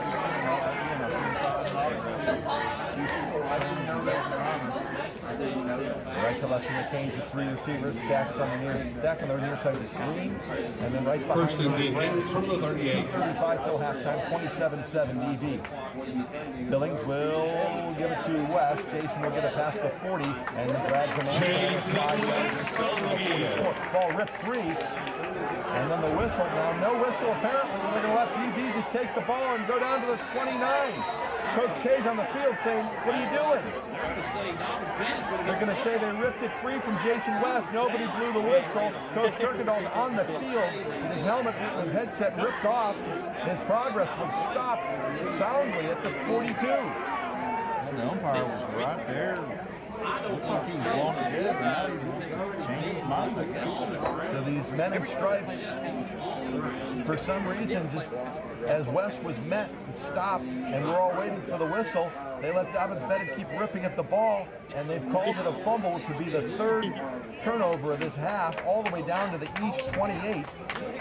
The officials have now in 3 different huddles are piling up and talking things over.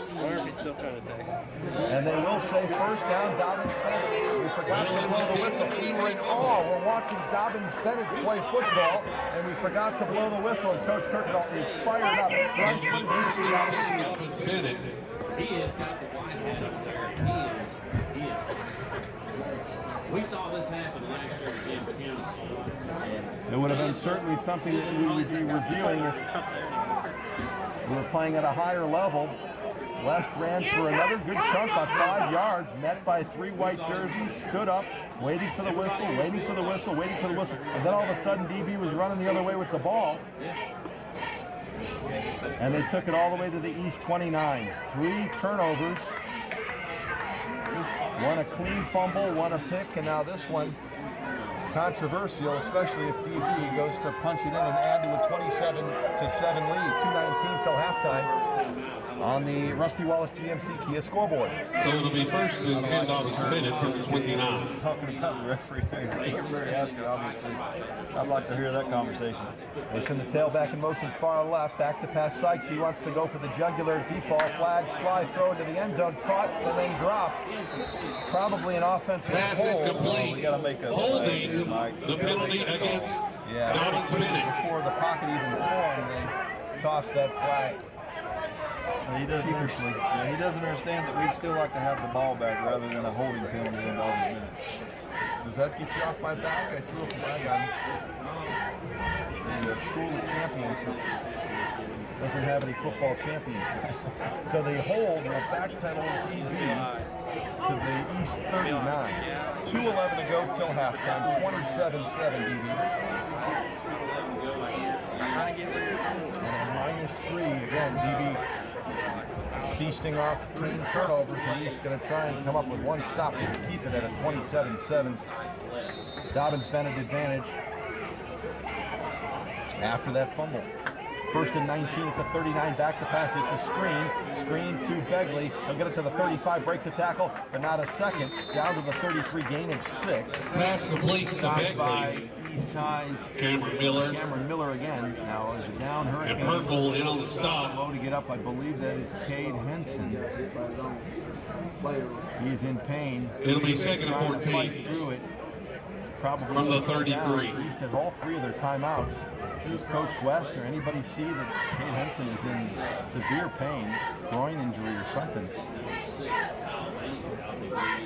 DB going to work the clock down to 90 seconds, and now we'll have our first timeout call. The Indians will call it. Cade Henson is still in pain, crouched over. Timeout on the field, brought to you by Adrian Hale Pest Control. Decades of experience in the industry. Contact them on Facebook. Adrian Hale Pest Control in Morristown. That's our first timeout. Timeout on the field. Timeout called by Dobyns-Bennett. Their first will have seconds left to Super the MUS FiberNet halftime report. 27-7, Dobyns-Bennett with the lead. Halftime, we'll have Principal Green joining us. Talk about the goings-on this week at Morristown East High School. Next week, again, a Thursday night football, and so homecoming will be kind of odd next week, Casey. A little bit, yeah, a little odd. This is why I'm glad they're playing this game tonight, because when they move it to Saturday, and then you got Sunday, Monday, Tuesday. You don't have enough rest to get ready for the North City, so I'm glad they decided to play this one tonight. The next 2 games, in fact, will be on Thursday, October 3rd, October 10th. Here against Lenore City for homecoming next Thursday, and then at Science Hill in 2 weeks on October 10th. Our next Friday game will be October 18th. We won't have a Friday game here until, actually, this is our last Friday home game, right? Yeah. They'll play on Halloween, which is a Thursday night as well. Toss to Begley, goes left side, does that spin move again, and it works to the 35, to the 25, to the 20, down to the 18. He has hit that Begley spin on button the quite a give. bit, and it's worked successfully. First and 10, Dobyns-Bennett. Tackle. Anytime that Begley or Sykes doesn't touch the ball for Dobyns-Bennett, I'm just confused. That's just all I would do if I were them. Minute to go till halftime. 27-7 DB, the ball at the 18 for the Indians. East has turned the ball over 3 times in this first half. 3 receivers, 2 on the near side. That's where he rolls on the right. Looking, Sykes looking, flings into the flat, caught by Franklin. He tiptoes to the Pass 10. complete to Franklin. Second Comes out down of and bounds. short at the 10. 52 seconds till halftime. Brad Davis will have whatever. Blocker on the play. Eligible man downfield, Dobyns-Bennett. So at halftime, not many scores for Brad to mention, more about just looking at the schedule and all the changes.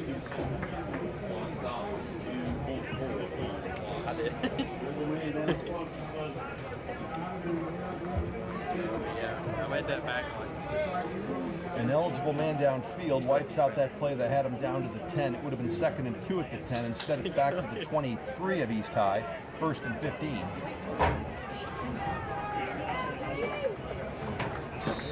After the penalty, it'll be 1st and 15. This is just about the only game throughout the entire Lakeway area that's being played right now, with all the weather situations. 1st and 15 at the 23. He shows pressure. Here it comes. Sykes back to pass. Throws another screen into the hands of Begley, running from 20 to the 15 to the 10 to the 5 down to the 4. Pass complete to Begley, tripped up by Milliner. It'll be first and goal. Past that DB from the pressure, 5. 42 seconds, and they have it first and goal at the 5. Yeah, that was a good play call. He's brought the blitz, and Begley had just a convoy of linemen in front of him. Very fortunate he didn't score. They have it first and goal, 30 seconds to go and counting. Trying to add to a 27-7 lead, first half winding down. Hand off to Begley. He will cut near side right, and he will walk into the end zone. Begley up again, touchdown, Dobyns-Bennett. And now Phipps and Begley get nose to nose because Begley, all he needed, he was seconds away from doing a Deion Sanders high step. It was that easy, and the Canes not happy that he just kind of almost just walked in. Phipps got in his face, and then Brandon got in his face, but it's 33-7, and I guess Dobyns-Bennett can say, well, run faster so I don't have to walk in. I like that from the East defense, though. A little bit of taunting, and he took his sweet time getting into the end zone. At least they're showing a little bit of fight. 33-7, though, is the worst first half of the Hurricanes season. Is kind of unraveled here. 3 turnovers, and Dobyns-Bennett has scored on all but one possession. So Begley with that run makes it 33-7. 21 seconds till halftime. Dobyns-Bennett lines up for 2. They're going to go for 2 to try and get it up to 35, or to try and stick it in East's face after these players got in each other's face. Timeout on the field, timeout called by Morristown East. So the Canes will call timeout. So it's 33-7, and Dobyns-Bennett's going to go for 2. What do you think about that? 21 seconds to go till halftime. Are they just saying, well, the game's getting a little chippy and we're going to stick it down your throat here, or are they just trying to get that point back lost from the PAT? I don't think it's probably a little bit of both.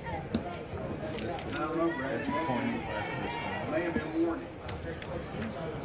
Boy, you get it down to 14-7. The Canes finally respond, get a little life, and just, you know, the one turnover, just a misconnection on the Billings to Brandon, and then the third turnover was, you know, it really felt like the whistle should have blown. His progress had stopped in the line, but who knows? One's controversial, but you just can't make those mistakes against a good football team. Dobyns-Bennett's got a good football team. Very few mistakes, penalties, and turnovers.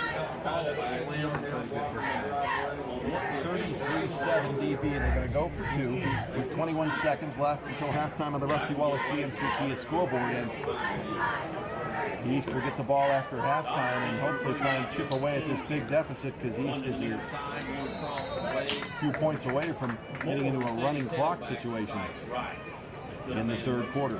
So they're going to go for 2. Sykes throws it into flat near side diving effort, incomplete. Tries to scoop Fort Thomas is incomplete. Attempt by Our new score, Dobyns-Bennett 33, Morristown 7. 18 seconds till halftime on the Rusty Wallace GMC Kia scoreboard. 33-7 Dobyns-Bennett on WCRK. You're listening to Morristown football on the Q. Now this feels like last year.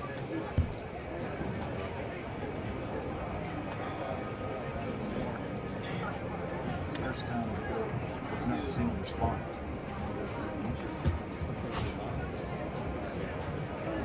Yeah.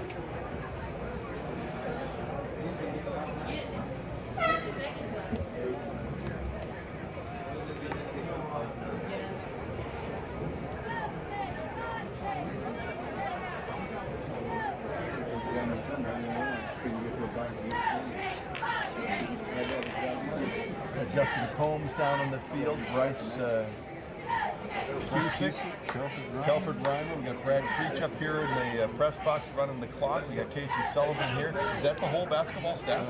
Missing Hunter East and Madison Ramsey, Tracy Hall.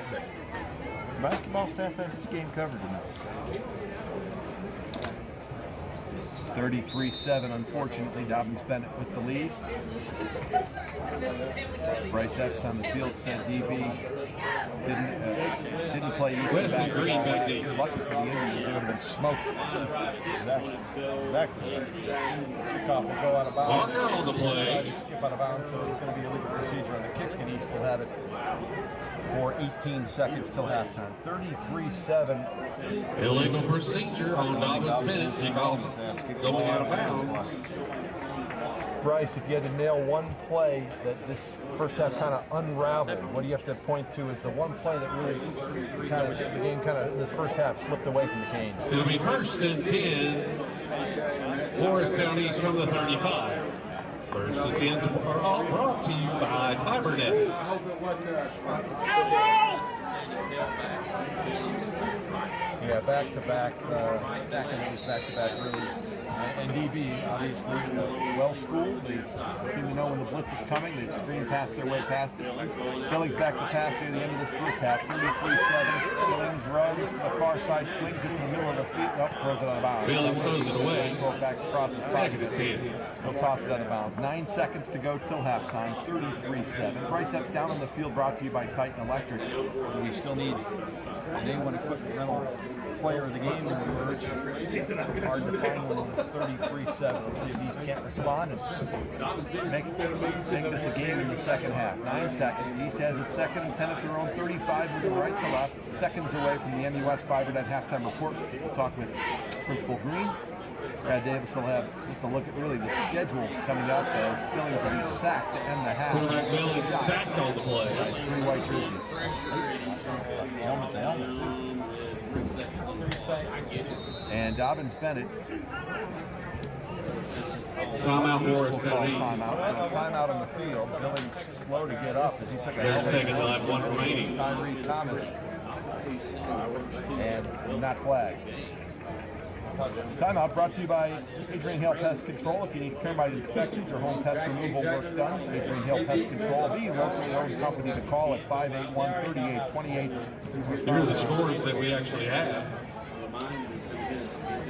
Eagleton Academy 7, Wartburg So nothing. East will be surprised that Canes called timeout. Harriman 28, Oakdale nothing. Kingston 7, Rockwood nothing. Oliver Springs 21, Sunbright nothing. Something in the bag of tricks here. York Institute 8, Livingston Academy nothing.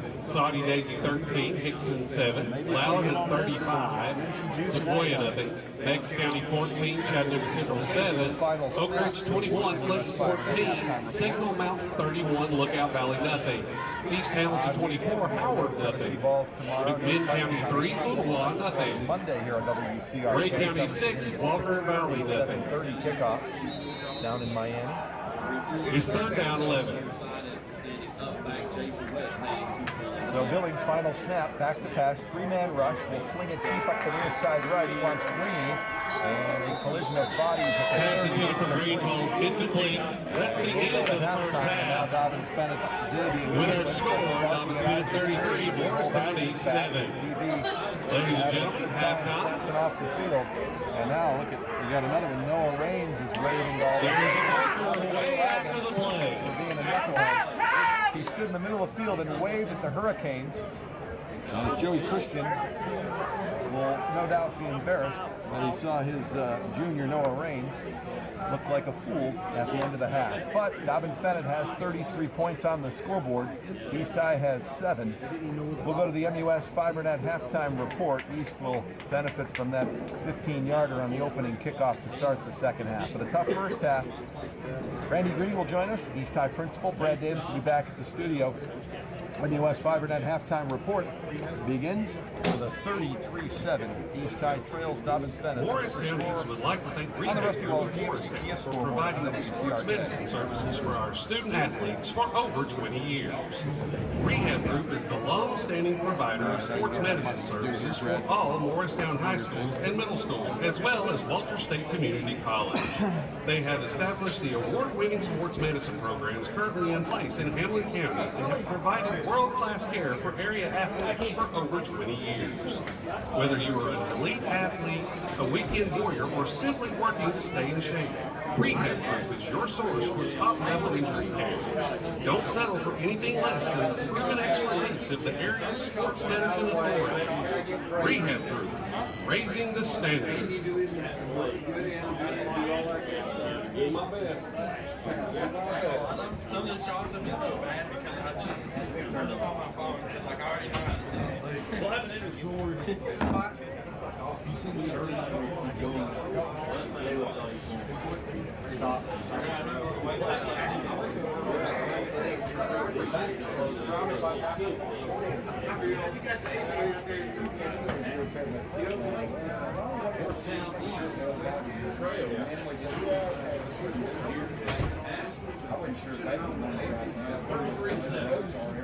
Morristown East would like to thank the following 2425 T-shirt sponsors: Lincoln Gibbons, the Terry Law Firm, Morristown Utilities, Gutters and More, the Hamlin County Substance Abuse Coalition, the Hamlin County Republican Party, Trilac Lakeway Real Estate, ORNL Credit Union, Lakeway Family Law, Aaron Chapman, Heirloom Treasures, Estate Sales, College Park Pharmacy, Optimus Health, Remax Real Estate, Carla Stedman Cullen, Morristown Roofing, All Systems Heat and Air, A&G Miller Construction, LLC, Color Tech, Modern Woodman, Lance Mumbler, A1 Equipment Rental, Finely Feathered, Trent Earthworks, Martin's Roofing Service, 423-736-2053. Nobody saw it, so let's just give it to them. Ferris Family, McDonald's, Cherokee Moto, That's exactly JB Earthworks, the West Authority, LLC, the Hamlin County Democratic Party, and Halo Disc Golf and Sports.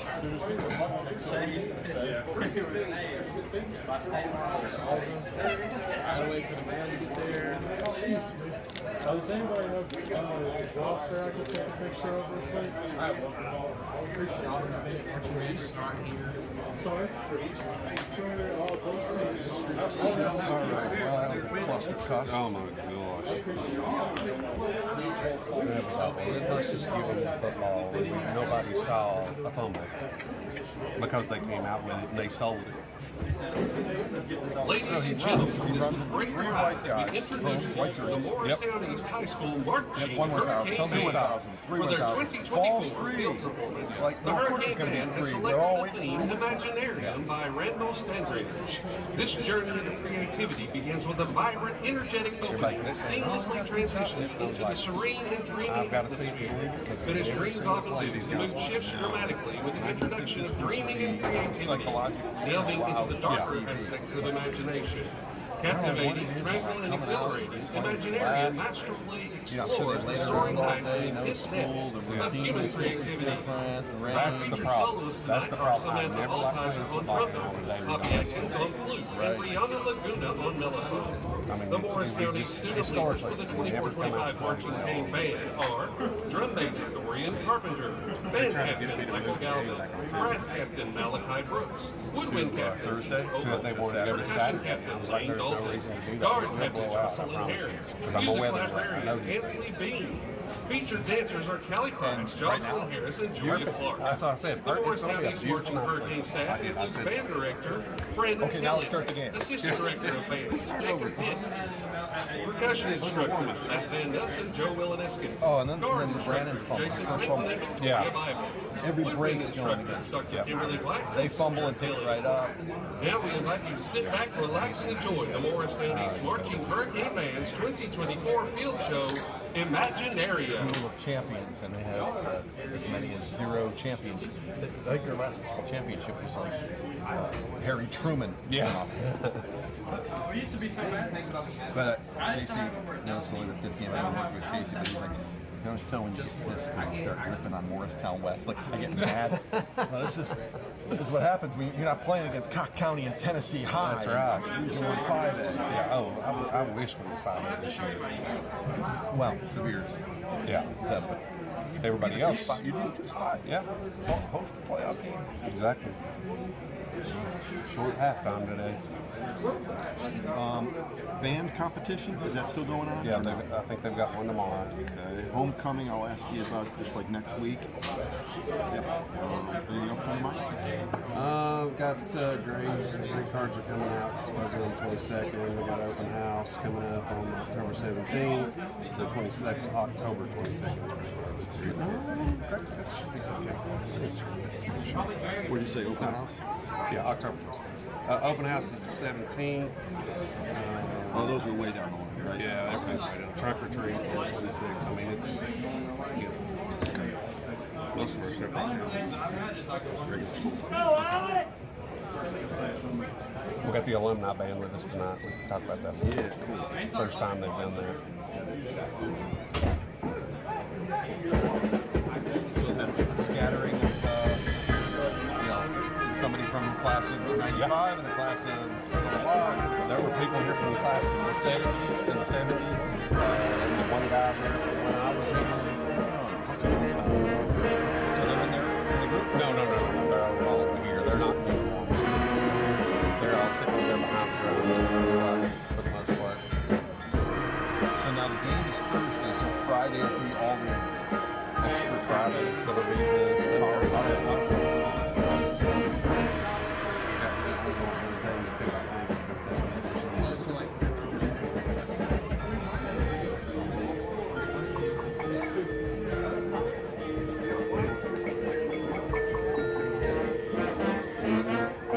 This is the Morristown Utilities Fiber Net Halftime Report. US Fiber Net, 100% fiber optic connection to your home or business. Pure fiber internet has all the advantages of broadband with new capabilities that you can only get from FiberNet.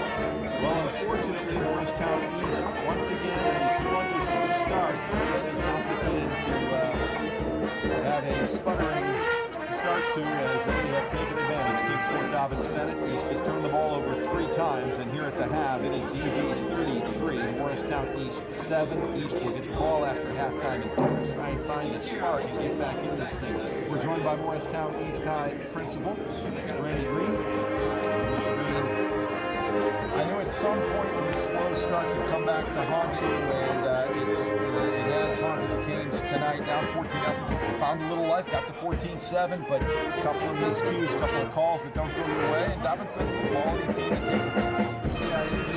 We're just playing against the school that's a whole lot bigger than us, but that's no excuse. We've got to keep our composure, and we've got to do the things that we know to do on the field. I think we might have lost our composure a little bit there for a while when calls go against you instead of putting on more steam, as they like to say in Knoxville.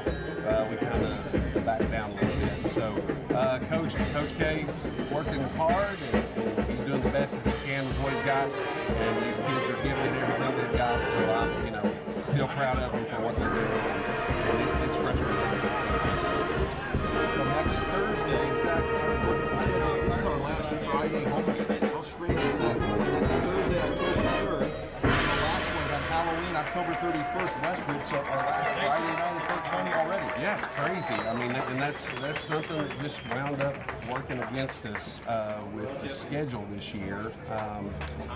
We had a little mix-up with the date for homecoming next week, and so we had to work around that a little bit. So that gave us a Thursday night game. Not really what I prefer, just because I don't like having school the next day. It's just hard to get everything back to where it needs to be. And a lot of kids, they think, oh, well, there's no game. I don't need to go to school. No, we need them at school. So school's more important than the game? Well, some of them may not think so, but we're here to educate Canes first.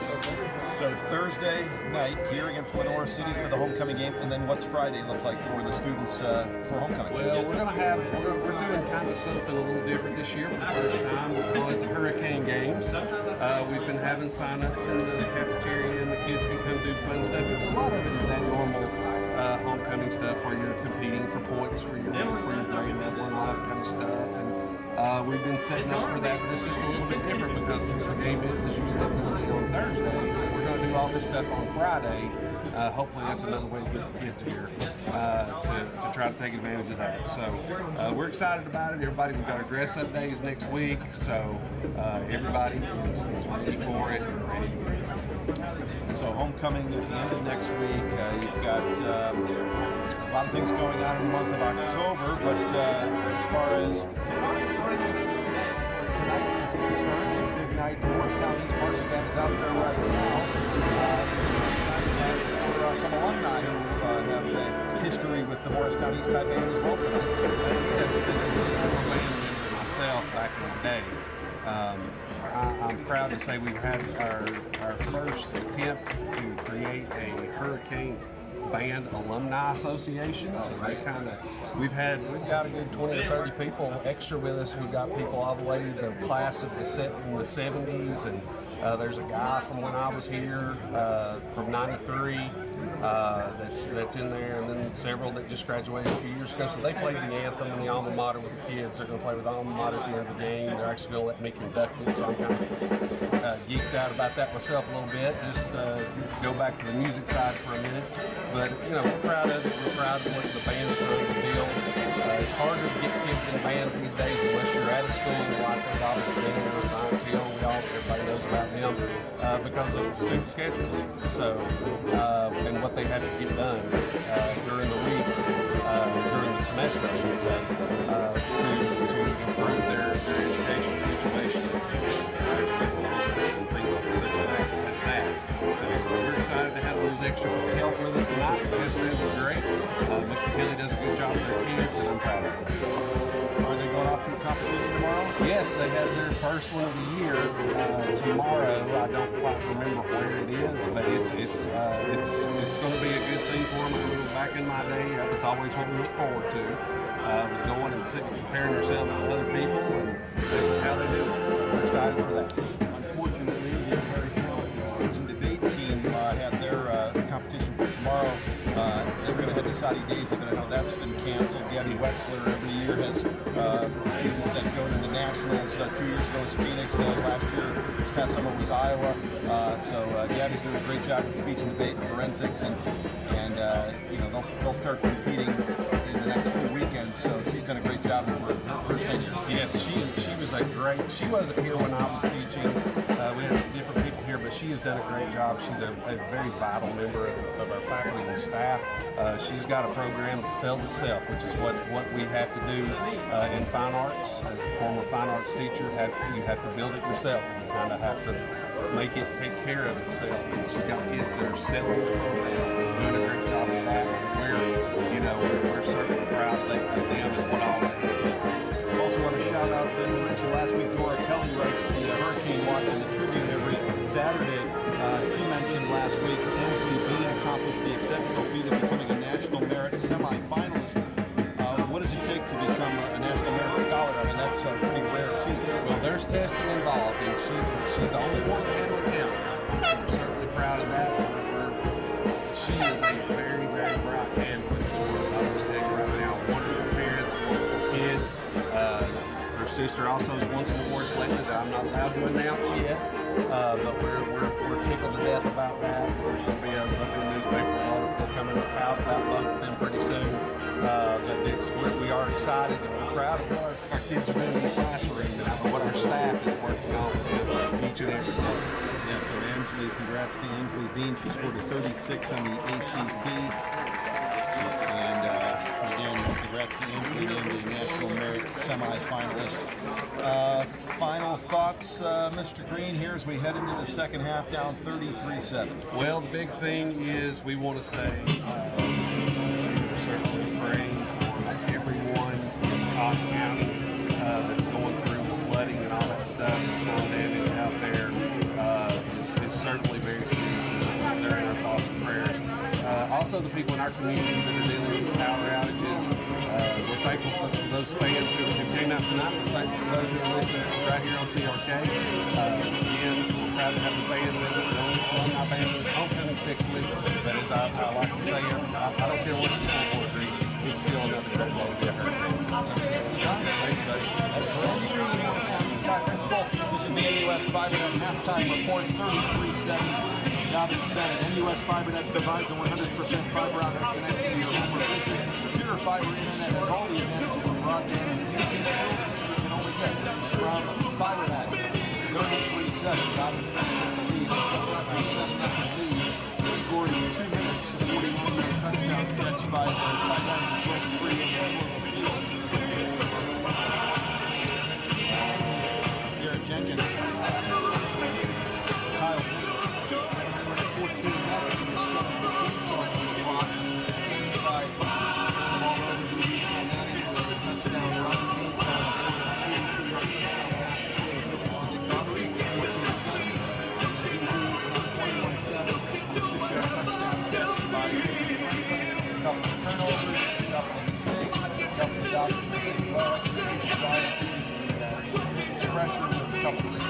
Dobyns-Bennett's O-line, big and physical, and they had men. And dominant force in this first half.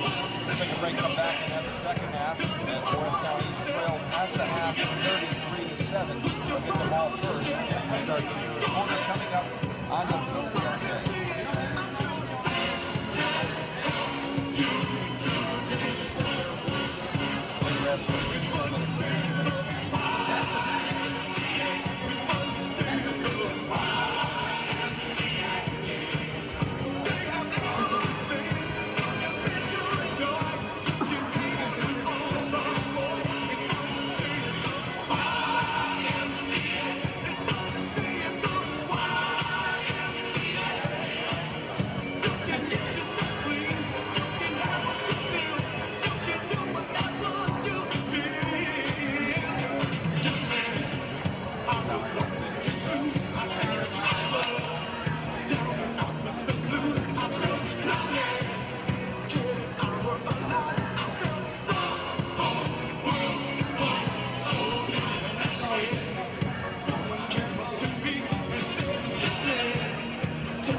Back with you, AC Sullivan and Bryce Epps rejoin us for the broadcast here for the second half. The Rusty Wallace GMC Kia scoreboard not kind tonight with 1 half to go. East down 33-7.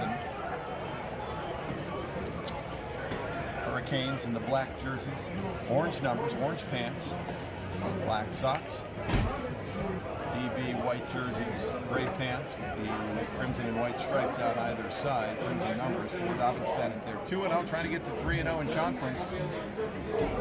3-2 overall. Check out the standing schedules and scores at WCRK.com. East 0-2 and 2-2, 2 1-point losses. And this is when you really start to kick yourself over those 1-point losses, because if you lay an egg like tonight, well, you still have some cushion, but unfortunately, not working that way.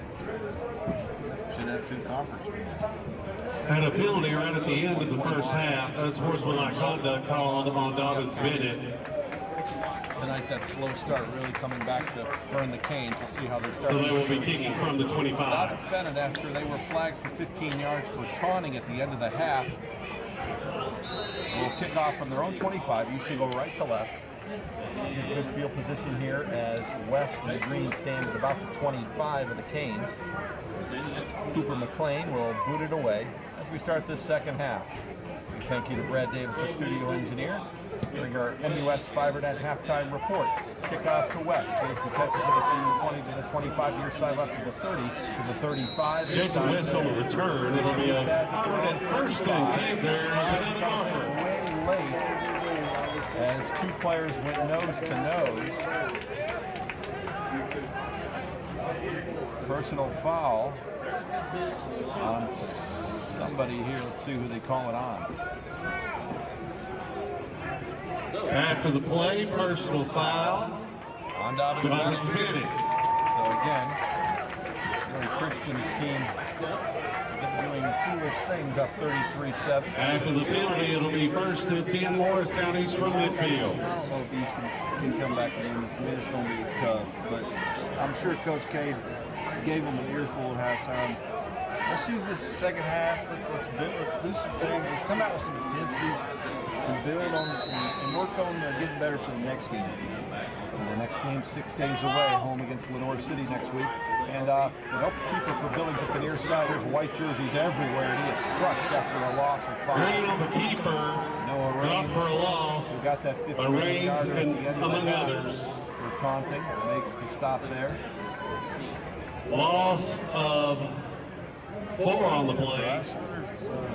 Isaac Green at quarterback for the Canes. Good catch there. Yeah, so Green ran the keeper up the near side for -4. Trying to look for Caleb Billings down on the sidelines. Isaac again got the start last week, threw one nice pass to Brennan. If you remember, Caleb took a hard hit toward the end of the half. Yeah, you wonder if there was maybe a concussion situation. Jason West powers ahead. Runs Jason 13-yard Jason West run down to the 41 of DB. It's going to be 3rd and 1. Yeah, I like to see It'll that. be 3rd down 1. Yeah, that hit you're talking about, that was a clean helmet to helmet. Everyone saw Billings was stood up, and a guy came in and just cleaned his clock. Pass far side, True City first down, caught by Brandon at the far side, right, steps out of bounds at the 31. Dobyns-Bennett had a bunch of 15-yarders for just knucklehead plays, and then they got away with a helmet to helmet that's knocked the Canes starting QB out of the game. They have it at the east, or the DB 31, east moving right to left. Second half underway, down 33-7 on the Rusty Wallace GMC Kia scoreboard. Hand off to Green, or to West. West will power ahead. Jason West. 25 to the 24. Game getting really chippy now. Wrestling matches are breaking out. 8 on the play. Dobyns-Bennett's not showing much. 2nd and 2. He's quickly to the line of scrimmage, 2nd down 2. And now the officials will stop the Hurricanes trying to get a quick snap. I didn't see East sub. They allowed DB to sub, but I didn't see East sub.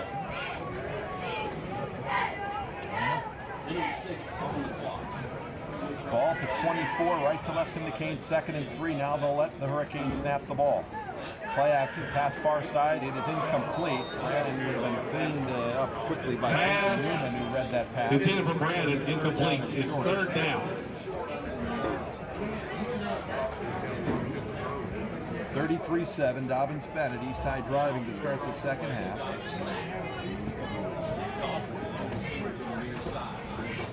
Certainly 4-down territory. Play action. Green back to pass, flings it down. 41. Stoddard reaches up, drops the ball. Otherwise, Nick would have had it down at the 1. He reached up, almost made the catch. Nick has the TD catch earlier. Nick gets up, and he may have injured his left arm or shoulder. Kind of hanging the left arm limp. It's 4th and long 2. Canes are going to go for it. Daughtery is in the receiver, and he's in some pain, and he really needs to come off. Yeah, he landed awkwardly. He was a little behind him. Siri, catch him ball post route. What's up with Caleb? 4th and 3 at the 24. East had picked up a head of steam. They were moving quickly. They wanted to snap quickly on 2nd and 3, and the officials told them to stop and let DB substitute. That kind of stopped East's momentum. Now Green on a slant throws incomplete. Now it's going to be intercepted. Intercepted. Begley back the other way. 10, 15, 20, 25, 30 to the 50, to the 40, runs to the 35, to the 30, to the 25, and now brought down by Green. Pass intercepted. Begley. It'll be 1st and 10, Dobyns-Bennett. Just did a little too far out in front of Austin Brandon. There is a marker on the play. That one came in from the back, Judge. And East has turned the ball over 4 times.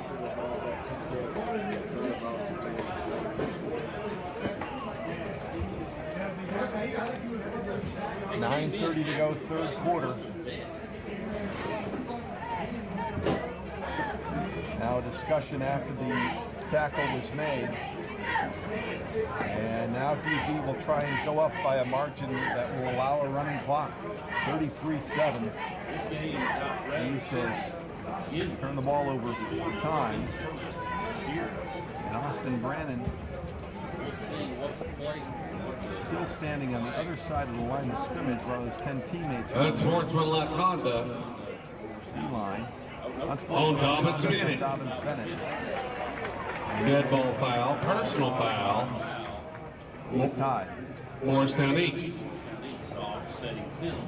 So with 9:30 to go, third quarter on the Rusty Wallace GMC Kia scoreboard. Canes are down 33-7. Their quarterback, we thought maybe was knocked out of the game on a helmet-to-helmet hit at the end of the half. He is not on the field, I don't think. Bryce, you see Caleb Billings down there at all? Even in street clothes?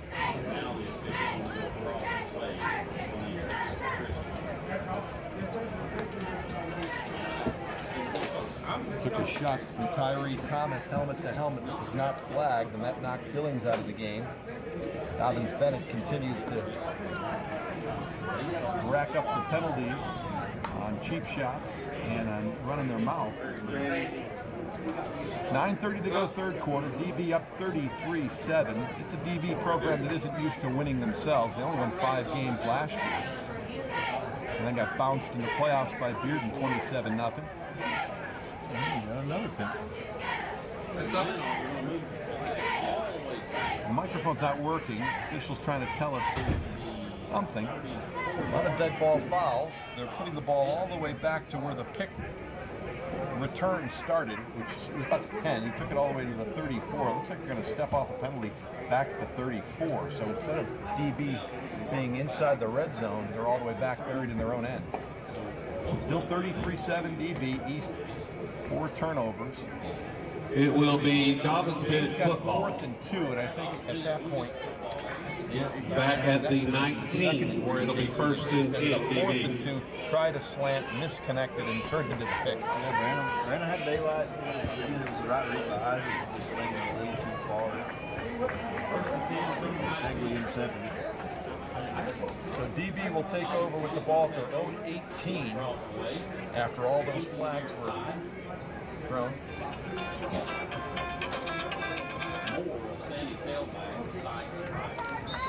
Waiting for Sykes to get the okay to get the snap. And here it comes. 1st and 10, left to right they come, up 33-7. 9:30 to go, third quarter. Run up the middle to Moore, bounces it to the right, runs on a running room, gets it to the 20. Moore up again. Pursued by the Canes on D. Gets to the circle and on the tackle. Gain of 2. You can keep that intensity up if you're East offense and defense. It'll be 2nd and 8 Different team in the second half. Let's build from the on it. 21. Build on it for next week. 2nd and 8 at the 21, left to right come the Indians. 3 minutes into the second half, they lead at 33-7 on the Rusty Wallace GMC Kia scoreboard. 2 receivers on the far side left. It's going to be a double reverse to the H-back. Franklin will break a tackle, run left side, gets a first down, drags him into the 31. Double handoff. Ball lines up in Franklin's hands. Result of the play, 1st and 10, Dobyns-Bennett. Tailback, and then gave it to the H-back who was on the near side right, and he took it to the far left and got enough for a first At down. the He does a 32-yard good line. job of throwing a lot at you on offense. They do some motion. They'll run a receiver across the formation and just gets you to shift before they snap the ball.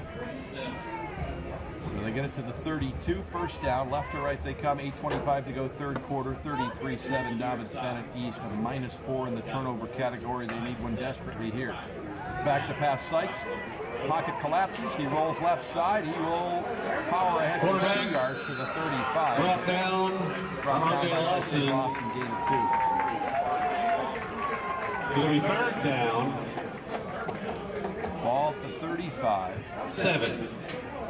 2nd and 7. 4 minutes into the second half, 33-7, Dobyns-Bennett. On a 3-yard run by Sykes. 2 receivers each side.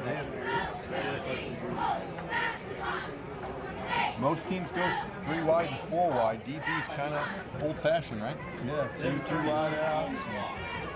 Got an up back and try to beat you that way.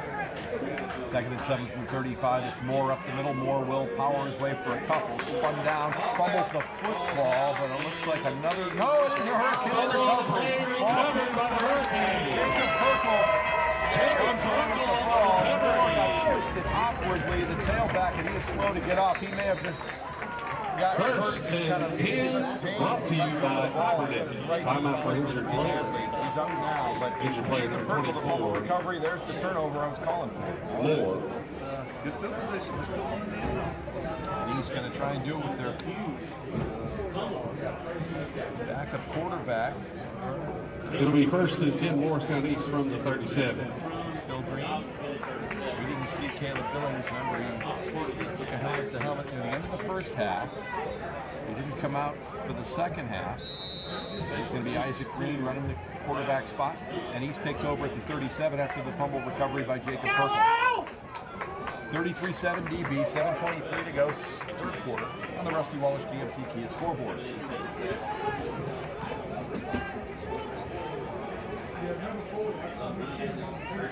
So Green out of the pistol with the tailback on the right, West. 3 receivers, 2 on the far side right. Green will hand the ball to Jason West. Jason will tiptoe to the 35, power ahead to the 32, keeps powering to the 31. Jason West on the end. It's a 6-yard run. 7:10 left, third quarter. East down 33-7, looking for a spark. Yeah, Jason's running hard. Hopefully the Gain of 5 on the play. It'll be 2nd and 5 from the 28. Turning for extra yardage. Green 2nd and 5, back to pass, looking deep up the right side. It's going to be incomplete. Brandon tried to get free from his defensive back. No flag. He's looking around saying, I couldn't run away from this guy because he grabbed the whole way down. Pass intended for Brandon. Incomplete. He tried to come back for the ball and held him up. That was a heck of a box out. Chris Porter up at Dobyns-Bennett appreciated that. It was a heck of a box out by the quarterback. So no flag, and East now faces third down along 5 at the 32-33 yard line. A DB right to left from McCain's. It's a give to West up the middle, and Jason has a Food City first down, powers ahead to the 25, runs over an Indian down to the 23, 10-yard run. Jason West. The result of the play, a Postgame kickoff. It's like how Jason's competing. He's still running the ball hard. Everybody else can feed off this. 3 receivers, 2 on the near side. It's a West run up the middle. Jason has it inside the 20, down to the 15, keeps turning his legs, down to the 12. It's another Food City first down. The result of the play, a property at first and 10. Now they're going to swap out West, give him a breather. Eli Davis comes in. Isaac Green feeling it. He gets the team lined up quickly to the line of scrimmage. 1st and 10 at the 12. It's a handoff to Davis. Davis will run for a yard to the 11. Probably should have been flagged. Eli Davis no flag there. East will have it 2nd and 9 at the 11. This might be where you see Isaac take the handoff and keep it for himself. See what happens. He's quickly to the line of scrimmage, and Coach Chris Time calls out on the field. Timeout call. Timeout on the field. Brought to you Morristown by East. Adrian Hale Pest Control. Decades of experience in the industry. Contact them on Facebook. That's Adrian Hale Pest Control. Big thank you to Taylor Antrican, all the great folks with the Hale family, allowing us Correction. Timeout call the DB. sponsored timeouts. Adrian Hale Pest Control has been with us many years now. Again, find them on Facebook. Call 581-3828. 5:54 to go, third quarter. East down 33-7. They have it at the 12. The Indians facing 2nd and 10. Bryce, have you been able to find anything else out about Caleb Billings? Or,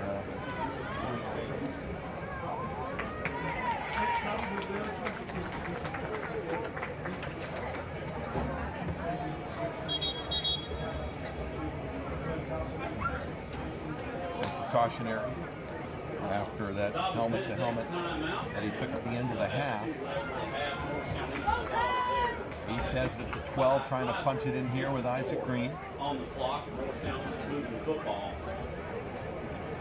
They recovered a fumble. 2nd and 10 at the 12.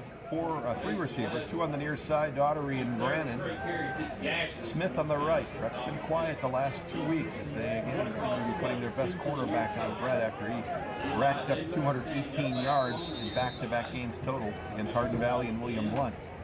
2nd and 10 at the 12. East attacks the end zone to our left. Green will give it to West. Jason cuts right side to the 10. Down inside to the 5. Down to the 4. Down to into the 3. Jason West on the give. Jason West chewing up yardage against Dobyns-Bennett. It's third and 1 at the 4. A long one. Got to get it to the inside the 2. High snap gets it to West. Jason Powers ahead. Not much there that time, and the Canes will let it West on the down. give, top of the middle of the line. 4th and goal. Second 4th down and short for Isaac Green to deal with in his first 2 possessions of the second half. 5:15 and counting, third quarter, 33-7 DB. Aren't you? Ball at the 5, 4th and a long 3. And a hard count, and DB jumps off sides. And Hunter Livesey, 6'4", 308-pound Tyler Frizzle, got an offsides call, and he got his money's worth. Hunter got rocked. Still 4th down. Half the distance to the goal. That'll put the ball to 2.5. So it should be 4th and less than a yard. So it'll be 4th and a yard from the 3. Who thinks older? Me or Damien? Nearing the 5-minute mark of the third quarter. East again, 4th and about a yard. Not. They're going to stay in the pistol. It's a handoff to West. Jason will run right side into the end zone and a touchdown. East High senior running back. Jason West with his 6th TD run of the season. And it is 33-13. 4:51 to go third quarter on the Rusty Wallace GMC Kia scoreboard. Good job by the right side of that offensive line. Gave Jason West a gaping hole to run through. Nice response here coming out of halftime by the Hurricane offense. Bruno Hernandez in the extra point. PAT for Alfredo The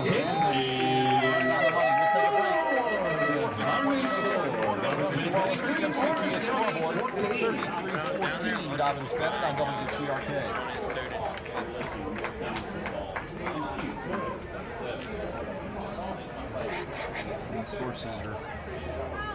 Sources on this here. They said he has a concussion. So we don't know. Tim Hutt said he's okay. Texted Tracy Jefferson, said holding him out precautionary. So, is he in the tent? Is he listening to WCRK?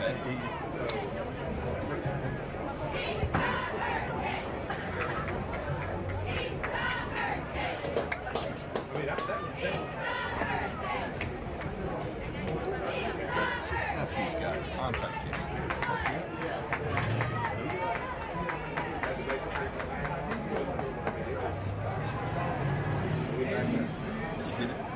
Two scores at the end of the quarter.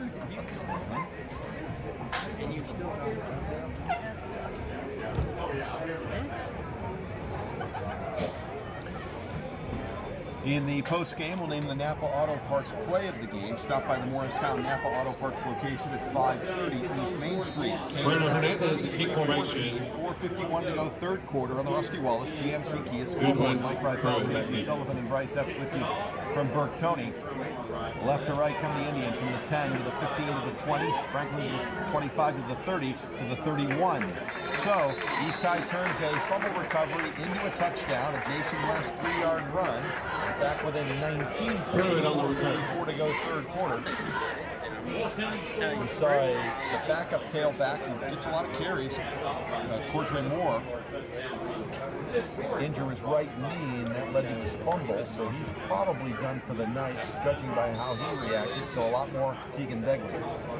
First and 10 DB from the 30. Begley in there at tailback. Left to right come the Indians from their own 31. 4:44 to go third quarter, 33-14 Dobyns-Bennett. Canes committed 4 first-half turnovers. They've gotten one back in the second half. Begley runs left side, running room 35-40, 45-50 to the 40, up the far side 30, 25-20, turns on the Jets, and he will hustle and dive for the pylon. And the score, there's a flag down. Markers on the play. Nothing, Mike, because this one's coming back. Otherwise, it'd be a 69-yard touchdown run. But Dobyns-Bennett continues to Holding close. Indians. Another disastrous penalty for DB. But because he's just turned the ball over 4 times tonight, that's kind of covered up that major sin. repeated 15-yarders, and now this one, a wipe out, a holding call, that'll wipe out a 69-yard touchdown run.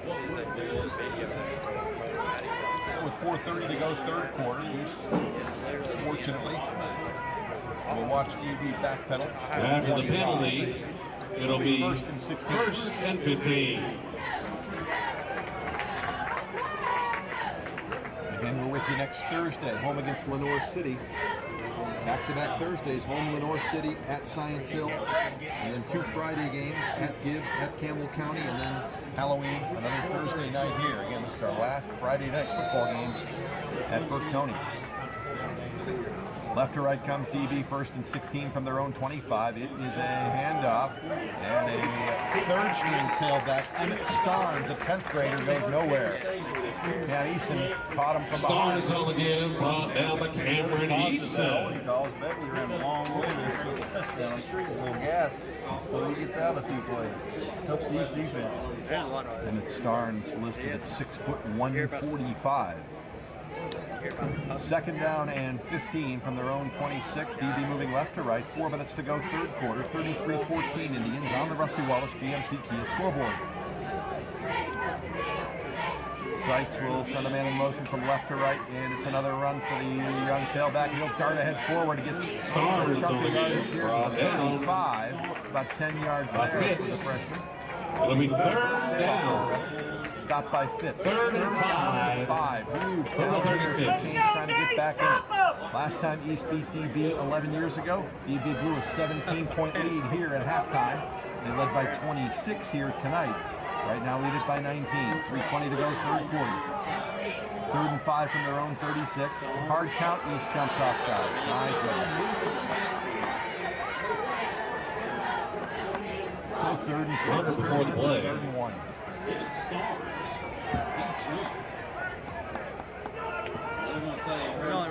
So he's tied. Calls for the hard count. Encroachment. Third and 6, so third and 1. Morristown East, it'll be third down 1. And Begley back on the field for DB. Yeah, you had kind of things going in your way. Third and 6, backup third string tailback in with their backup injuring himself in the last possession. Begley gasped. Now they're going to go with power formation, heavy on the near side, right of the O-line. 3rd and 1. They'll power ahead. It'll be a Begley run just enough. Gets 2 on 3rd and 1 for a first down up to the 43. Stopped by Cameron Eason. Begley's still down on the ground. He's now helped to his feet. Eason. First and 10, DB. Begley will go off with his right arm dangling. It's a hard hit, not a hurt shoulder. So they're back to their third string tailback, Emmett Starnes. So they have it first down at their own 43, 2:45 to go, third quarter. Clap of the hands, and East almost jumped offsides. In fact, they did, but they got back across. That really seems subjective. If the official wants to throw it, he decides to, or, you know. You never know when they're going to throw the flag. The flag that time, they'll run it with the QB Seitz. He'll get it to the 45, a gain of 2. Quarterback sacks on the keeper, brought down by Cameron Miller. 2:20 to go, third quarter. Rusty Wallace GMC Kia scoreboard shows 33-14. Second and 7. They have it at the 46 now, second and 7.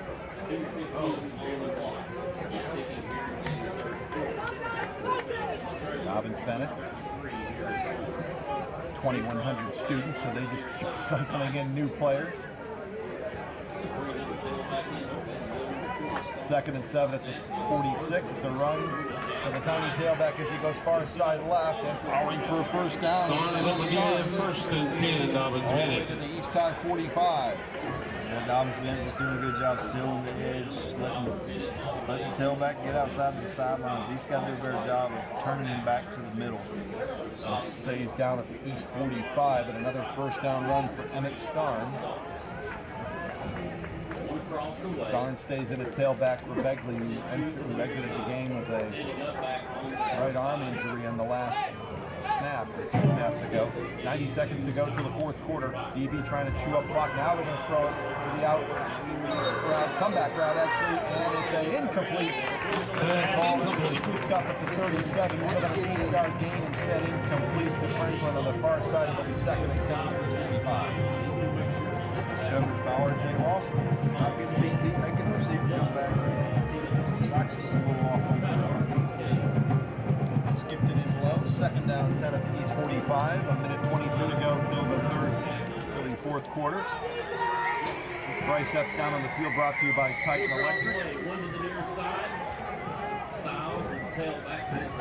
33-14. Canes trying to get a stop defensively. Sykes over on the left side. He breaks 2 tackles attempts and he'll power ahead. Sox on the keeper. Down to the 32.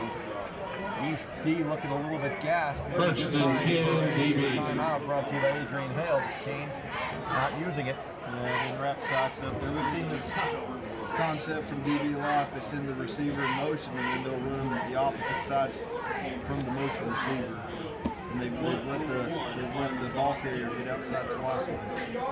Sykes with a 13-yard run down to the 32. 50 seconds to go, third quarter. 33-14. Dobyns-Bennett trying to perhaps put the game away with more points. Each trying to keep it at a 19-point deficit late third. Begley back at a tailback on the near side right. He will get the ball and run left side of the 30. Powers ahead for about 6 yards down to the 27. By Eason and Colby Holt. Colby Holt. And 6 on the play, 2nd and 4. And that's going to do it for the third quarter. Dobyns-Bennett trying to lead the clock down, and they will for this third quarter. We go to the fourth on the Rusty Wallace GMC Kia scoreboard. Dobyns-Bennett 30. Well, hang on a second. The clock has stopped. Now they're going to tell the clock operator to run it. Now they're going to start it. So that is the third quarter. 33-14, DB, 1 quarter to go. Morristown would like to thank the following 24-25 T-shirt sponsors. Link Gibbons, the Terry Law Firm, Morristown Utilities, Gutters and More, the Hamlin County Substance Abuse Coalition, the Hamlin County Republican Party, Tri-Life Lakeway Real Estate, ORNL Credit Union, call timeout. Lakeway Family Law here in Chapel, Heirloom Treasures, If they score, it's over. You're now 19. I would have called a timeout. When you see the guys that aren't tackling, Morristown Roofing, Home Systems Heat and Air, K&G Miller Construction, LLC, Color Tech, Postgame every Friday. We need the players brought to you by A1 Equipment Rental. A1 has equipment rentals for projects in the courthouse all the way up to the full construction jobs. Proudly serving the Lakeway area since 1973. Gift card from Tennessee Jacks. In Morristown, here, Austin Ryan, Jason Glasgow, Isaac Green, R.J. Lawson, A1 in the postgame again. Our postgame brought to you by Remax Real Estate, Hamlin County Democratic Party, in color. and Halo 33-14, East C needs a stop to keep this game within striking distance. 12 minutes to go. Dobyns-Bennett up 33-14. They have it at the East 26. It'll be 2nd and 4 as we begin the fourth period.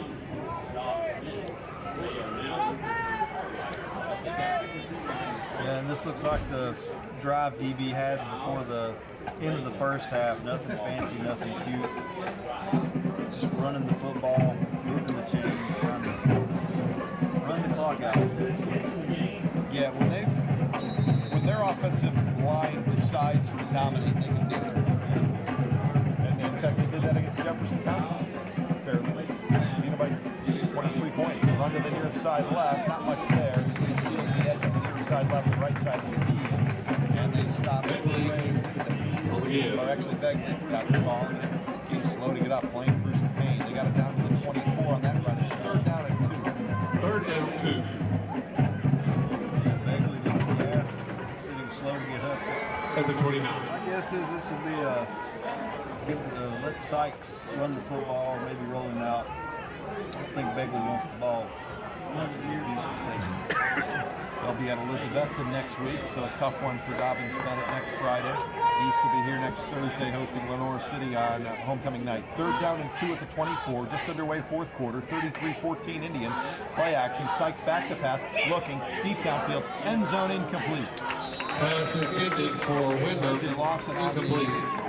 It's 4th down. Coverage of Dylan Murray in the end zone. 4th and 2 at the 24, and really with 11:07 to go, Casey's feels like 4th in the game. What's the ball, Dave? They were going to do it deep in the end zone. They had 2 plays in mind. Maybe give Begley 1 play rest, and he's going to get the ball again. 4th and 2 at the East 24. Canes trying to stay in it, down 33-14 with 11:07 to go on the Rusty Wallace GMC Kia scoreboard. Tailback on the near side is Begley. Sykes will give it to him. He runs near side, jukes one man, jukes another, runs out of running room, and he is going to fight just enough, and he gets enough. It looks like for a first down. East had multiple shots. It'll depend on the spot. And they'll put it down. Not a great spot. Bryce, what do you think? It looked to me like he was amazing.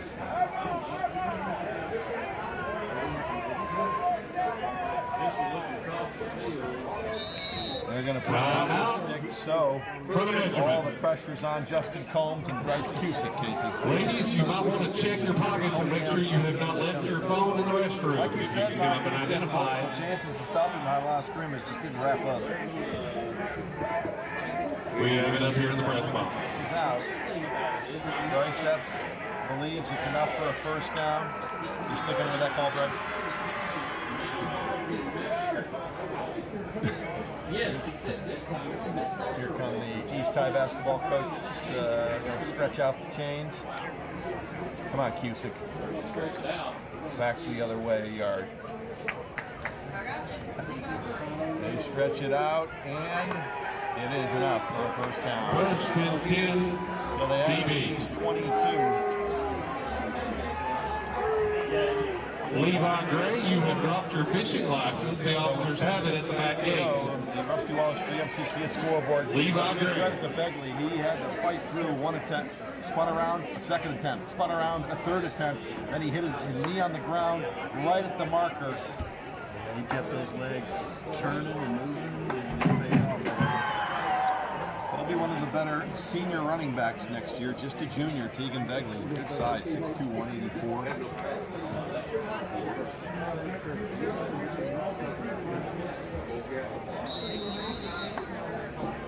Two across the way. Standing up back. Two receivers on the far side right. It's a fake now. Sykes will keep it himself. Comes near side left. At the 20, he's driven back by Henson. Flags on the keeper, out of bounds by a host of games. Now the quarterback punches R.J. Lawson. Lawson gets ripped down. Should have been a flag there. And Sykes got mad. Probably should have been a foul on East for tackling out of bounds. And then probably a foul should have been called on Sykes for punching at R.J. Lawson in the lower extremities. Sykes trying to win the best actor on the play, too. 82 on the play, 2nd and 8. Trying to call flag. From the 20. He got 2 yards to the 20. 10:45 to go. 33-14. A long drive for this East High defense trying to get off the field. DB trying to put the game away. 10:35 and counting, up by 19. They have it at the East 20, moving right to left, facing 2nd and 8. Now they'll lead the clock now. Still 15 on the play clock.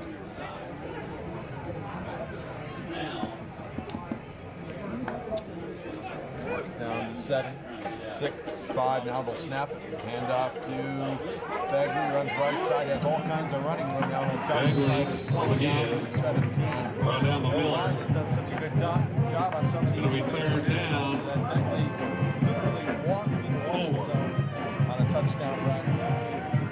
And we saw Sykes roll out on a long pass downfield where he had almost 6 full seconds when he rolled out. So give credit to this big O-line.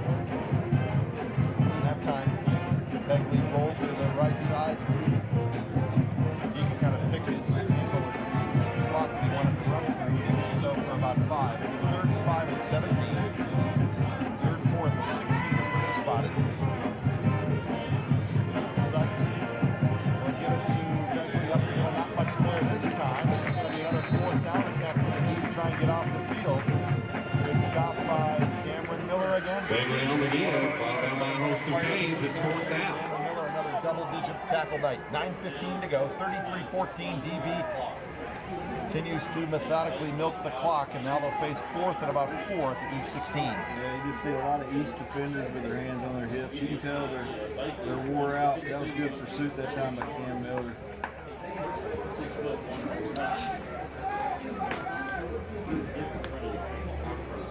Begley's out of the game. That helps. He's 4th down. 4th and 4th is 16, so yeah, they go with the younger tailback, and Sykes will keep it himself.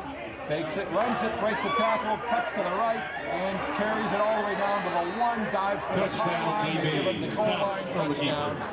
And it is a game ending. Now there's a down Cane. Tim Utt heads out to check on the down Hurricane as the QB Sykes took it in on a 4th and 4, a 16-yard touchdown run, and it's 39-14 with 8:39 to go. Yeah, it looked like fatigue played a factor. They used to have some guys in position, just didn't wrap Sykes up. Sykes made a man miss and did a good job getting the end zone.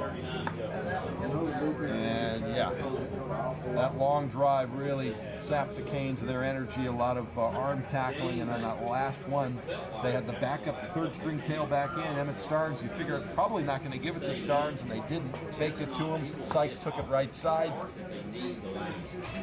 And broken tackles have been a problem all year for this D. They've played with a lot of heart,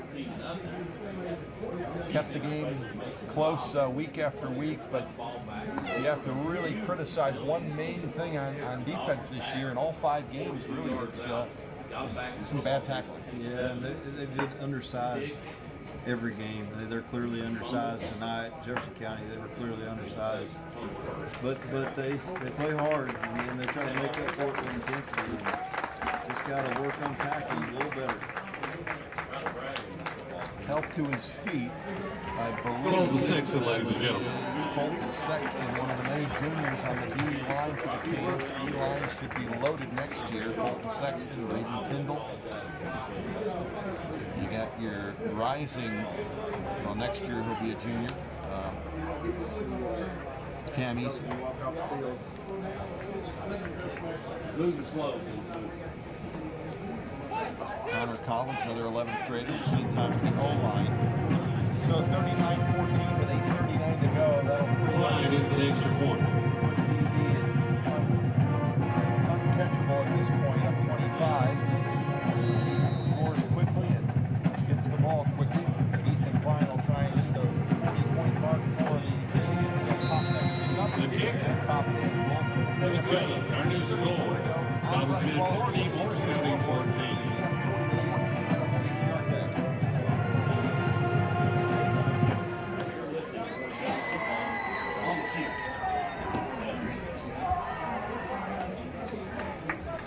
Seven to 7 in the second half. 33 to 14, 33, 7.5. One spot here, one spot. Yeah, what was it? 33-7? Yeah, 7-7.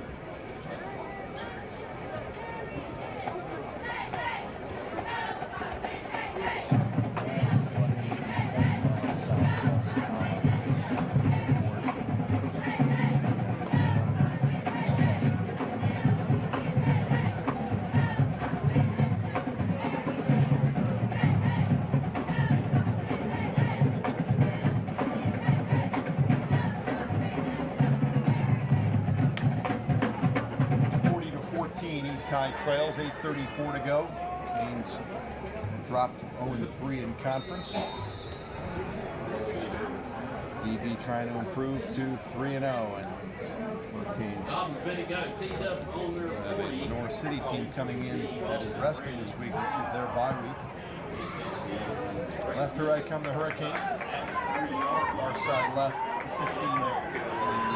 18-yard line. Brett Smith on the return. Return for Brett Smith. It'll be first and 10, Morristown East, brought to you by Hobbernet. 8:27 to go, 40-14. Canes to go left to right. He's playing the second half with Isaac Green as On the 19th. Billings, starting quarterback, took a helmet-to-helmet hit at the end of the half. Knocked him out for the second half. He's in street clothes on the sidelines.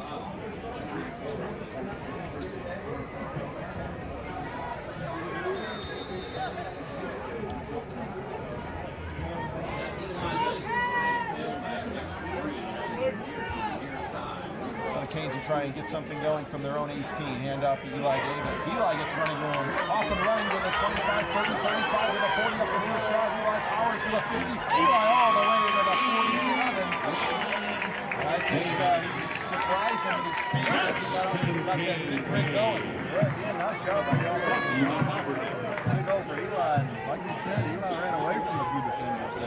and did a good job of holding on to the football because they were trying to strip it from behind. East will quickly back to Eli Davis. Eli's like, me again? All right. He'll power Eli Davis on the yard to the 46. It'll be 2nd and 9 at the Gain a yard. It'll be 2nd and 9 from the 7:55 to go. 40-14, Dobyns-Bennett.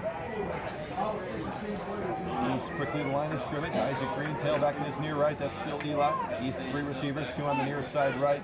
Daughtery and Brandon. Smith on the far left.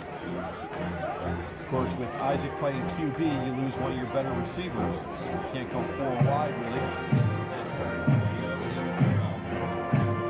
7:30 to go. East down 40-14. 2nd and 9 at the 46. The Indians play action. Isaac Greenberg this ball up to the near side right. He wants Brandon. Brandon reaches up, jumps up, and the deep pass in front. And makes the pick. After 18. He's turned over a 5th time.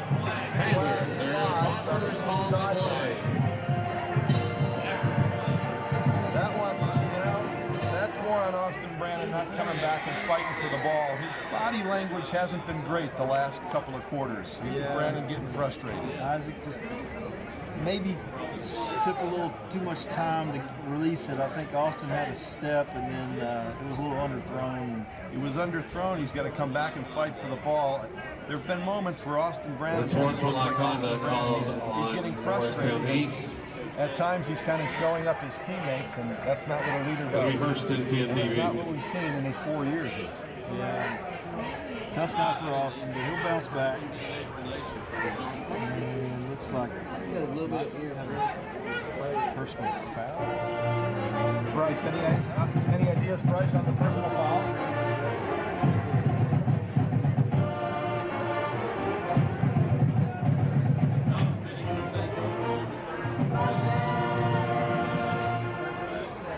Bryce, it looks like Coach K's talking to Austin and giving him a heart-to-heart right now. Hopefully that was Nathan Collier. I'm sorry, not Austin.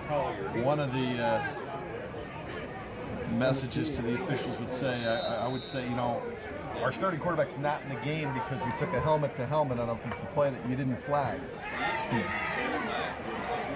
So the pickoff at the 18, then the 15-yard run each time got him to the 33, then a 3-yard run to the 36. So still 7:05 to go. Tough night for East from start to finish. Came out flat, down 14-0, got back in at 14-7, but 5 turnovers tonight. Well, it looks like Dobyns-Bennett put the backup quarterback into the game to finish it out.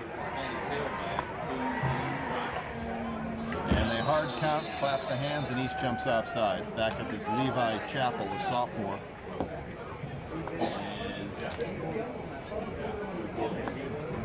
Marker for They one go play. 3 deep at pretty much every position, which is what you Offside. do when you have 2,200 students. That's the smallest. 2nd and 2.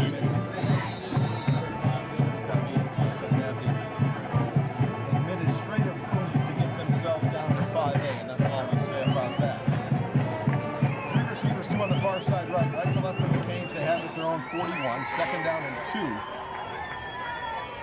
They would be playing Cock County or Tennessee High instead of Dobyns-Bennett Science Hill. 40-14. Ball at 41. Right to left come the Indians. And Chappell, a young quarterback, leads the clock down. 2nd and 2 at the 41. East is set tonight by 5 turnovers. One we were frustrated about, blow the whistle, but otherwise, a couple of balls that, in Isaac's case, he's not going to play 4 quarters, at the varsity level at QB, so got to give him the benefit of the doubt on some of his plays. A little run for 3 yards to the 43. So the play 1st and 10 Dobyns-Bennett. No matter if it's Dobyns-Bennett or who plays, you have 4 turnovers. Next week. Yeah, -4. 5 turnovers and 1 that he's got. Starting's on the game. From the flag comes down as East makes the stop for a 2-yard run. Cade Henson and Tyleek Phipps. East going to get younger on D. They're going to bring in like Tucker Wyatt gets some more time on the defensive spot. Long discussion. I think it's a perimeter block offensive foul on the DB Indians. 5:40 to go. Canes will also get Terry Pearson, the junior in. 40-14 DB. At some point, the slow start will come back called on Dobyns-Bennett.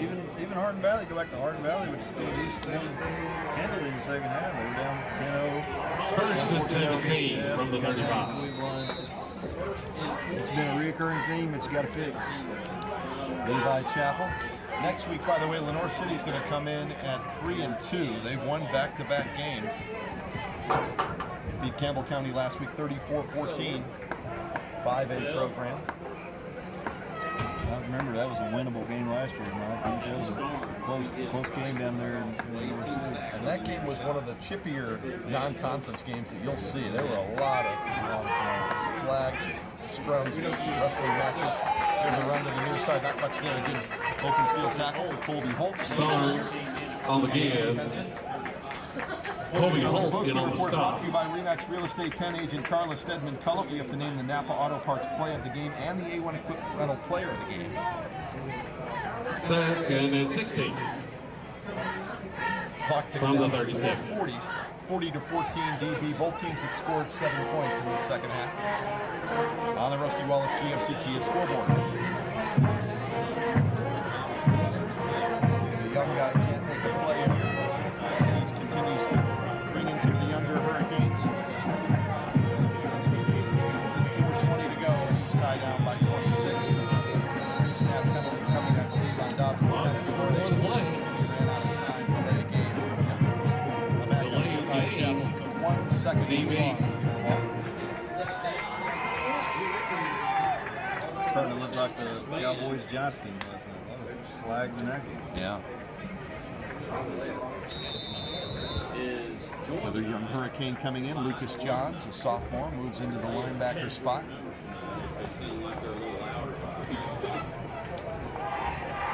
Second and 21. So they get some of their varsity debuts here against a pretty good Dobyns-Bennett program. Ball at the 32. DB moving right to left. 4 minutes to go. They're up 40-14. This will be the 5th straight time DB beats East. Going back to the playoff win in 2013. Chapel has worked the clock down. He's got 10 more seconds he can kill. Claps his hands, gives it to his tailback, and Starnes will spin ahead and power ahead. 35-40, keeps his legs moving. Starnes on the game. 45, good run by young Mitchell Starnes. Brought down by Holston Canes. Brought down to 45. Tucker Wyatt and Terry Pearson. In on the stop. Tucker Wyatt, Brent Lunsford also in there, another 10th grader. Third down 8. Virtually the entire defense is coming back for the Canes next year. You graduate Lawson and Branham, and I think that's it, right? Yeah. Non-returning starters. And all these now 10th graders getting time here. Ball to 45, 3rd down and 8. Levi Chapel will keep it himself and zip it on the far side to a young DB player. Cuts back. Aiden Villa goes right side. He's got a 1st down and more. Chased down all the way down at the 23. Result of the play, first and 10. Tackle by Terry Pearson, but they have it all the way down to the 23-yard line. So they dip into their 3rd string, and Aiden Villa, 5'6", 135 pounds. Pretty good wheel. Yeah, good tackle by Terry. Terry's in my 2nd period history class. I'll have to tell him a good play to save the touchdown. Ball to 23, now flag. Before the play. 2:26 to go. I believe East High jumped off sides. Jose Barron on the D-line for the Canes. Pretty much all the starters. Sides of Morristown East. First and 5. Bryce, let's get your candidate for A1 equipment rental player of the game. Anyone come to mind? Now again, our winners, Austin Brandon, Jason West, Isaac Reed, RJ Lawson have all won it. You know, really, as far as I'm concerned, Bryce, you know, Nick Daughtery caught only his 2nd ball and it was for a touchdown. What do you think?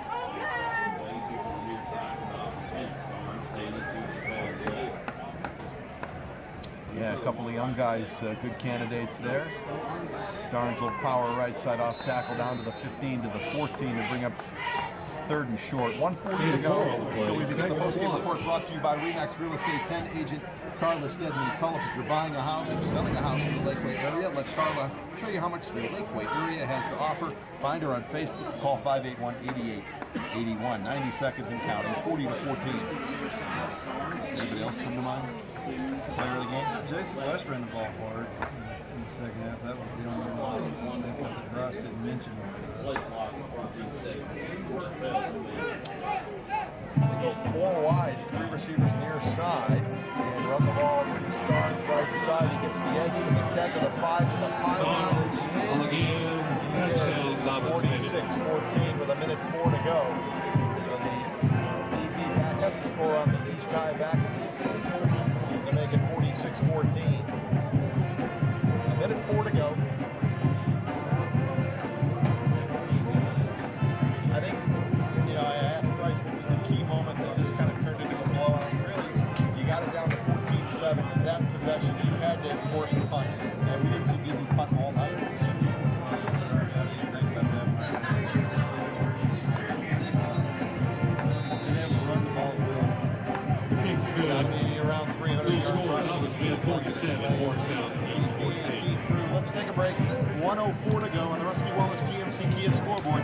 47-14 Dobyns-Bennett on WCRK. I'm not allowed to say this on air. Oh, yeah.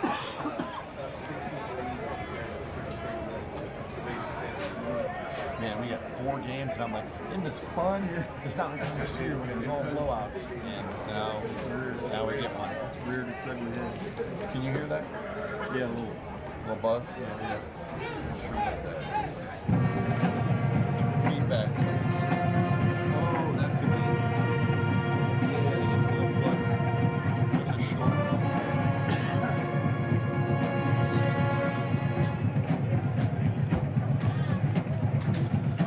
47-14 East High with a minute left here. See if they got an offensive player or two to just get something accomplished here down the stretch. East trail 14-7, then 21-7, eventually 33-7 at the half. Got it down to 33-14, and again, D needed to stop to try and make it manageable at that point. And again, Dobyns-Bennett had a long, we don't see time of possession stats, but that drive, and it was 33-14, ended the third, into the fourth, had to have been close to 6 or 7 minutes, it feels like. That was a demoralizing drive. McLean kick formation. On the ground. Backbeat Brandon. They put the game away with that drive. Brett Smith. Brett Smith and Austin Brandon. We'll bring it back. It'll be Brett at the 5. Far side left to the 10. Cuts middle of the field to the 15. Stops. Gets it back to the 17. That's all. It'll be a 5-minute first and 10 Talented sophomore, but probably can't do that against Dobyns-Bennett. Stop and wait for the lane. Just get uphill and do what you can.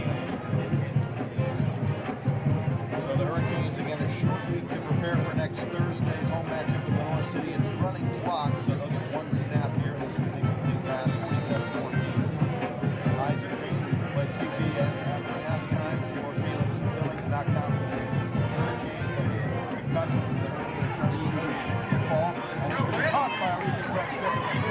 Brett will end the night in a highlight 40 to the 35. Brett to the 30, and out of bounds. 7 seconds. Take us all the way down to no time with the running clock with Brett Smith. That's the end of the ball game with your final score. Dobyns-Bennett 47, Morristown East 14. We thank you for attending tonight's ball game and ask that you please drive home So that safely. does it, a 50-yard Reminder, next Thursday night, homecoming here at Morristown East. But the night ends 47-14. Our We'll final see you score on there. the Rusty Wallace GMC Kia scoreboard. As Dobyns-Bennett improves to 3-0 atop the standings in Region 1. It's a 4-2 overall. East falls to 0-3. 2-3. Back-to-back 1-point losses, but tonight a bad start. married him against a better Dobyns-Bennett team than the Canes have been playing, as DB wins it 47-14. We'll begin our post-game report brought to you by Remax Real Estate 10 agent Carla Stedman-Cullen. We'll be back.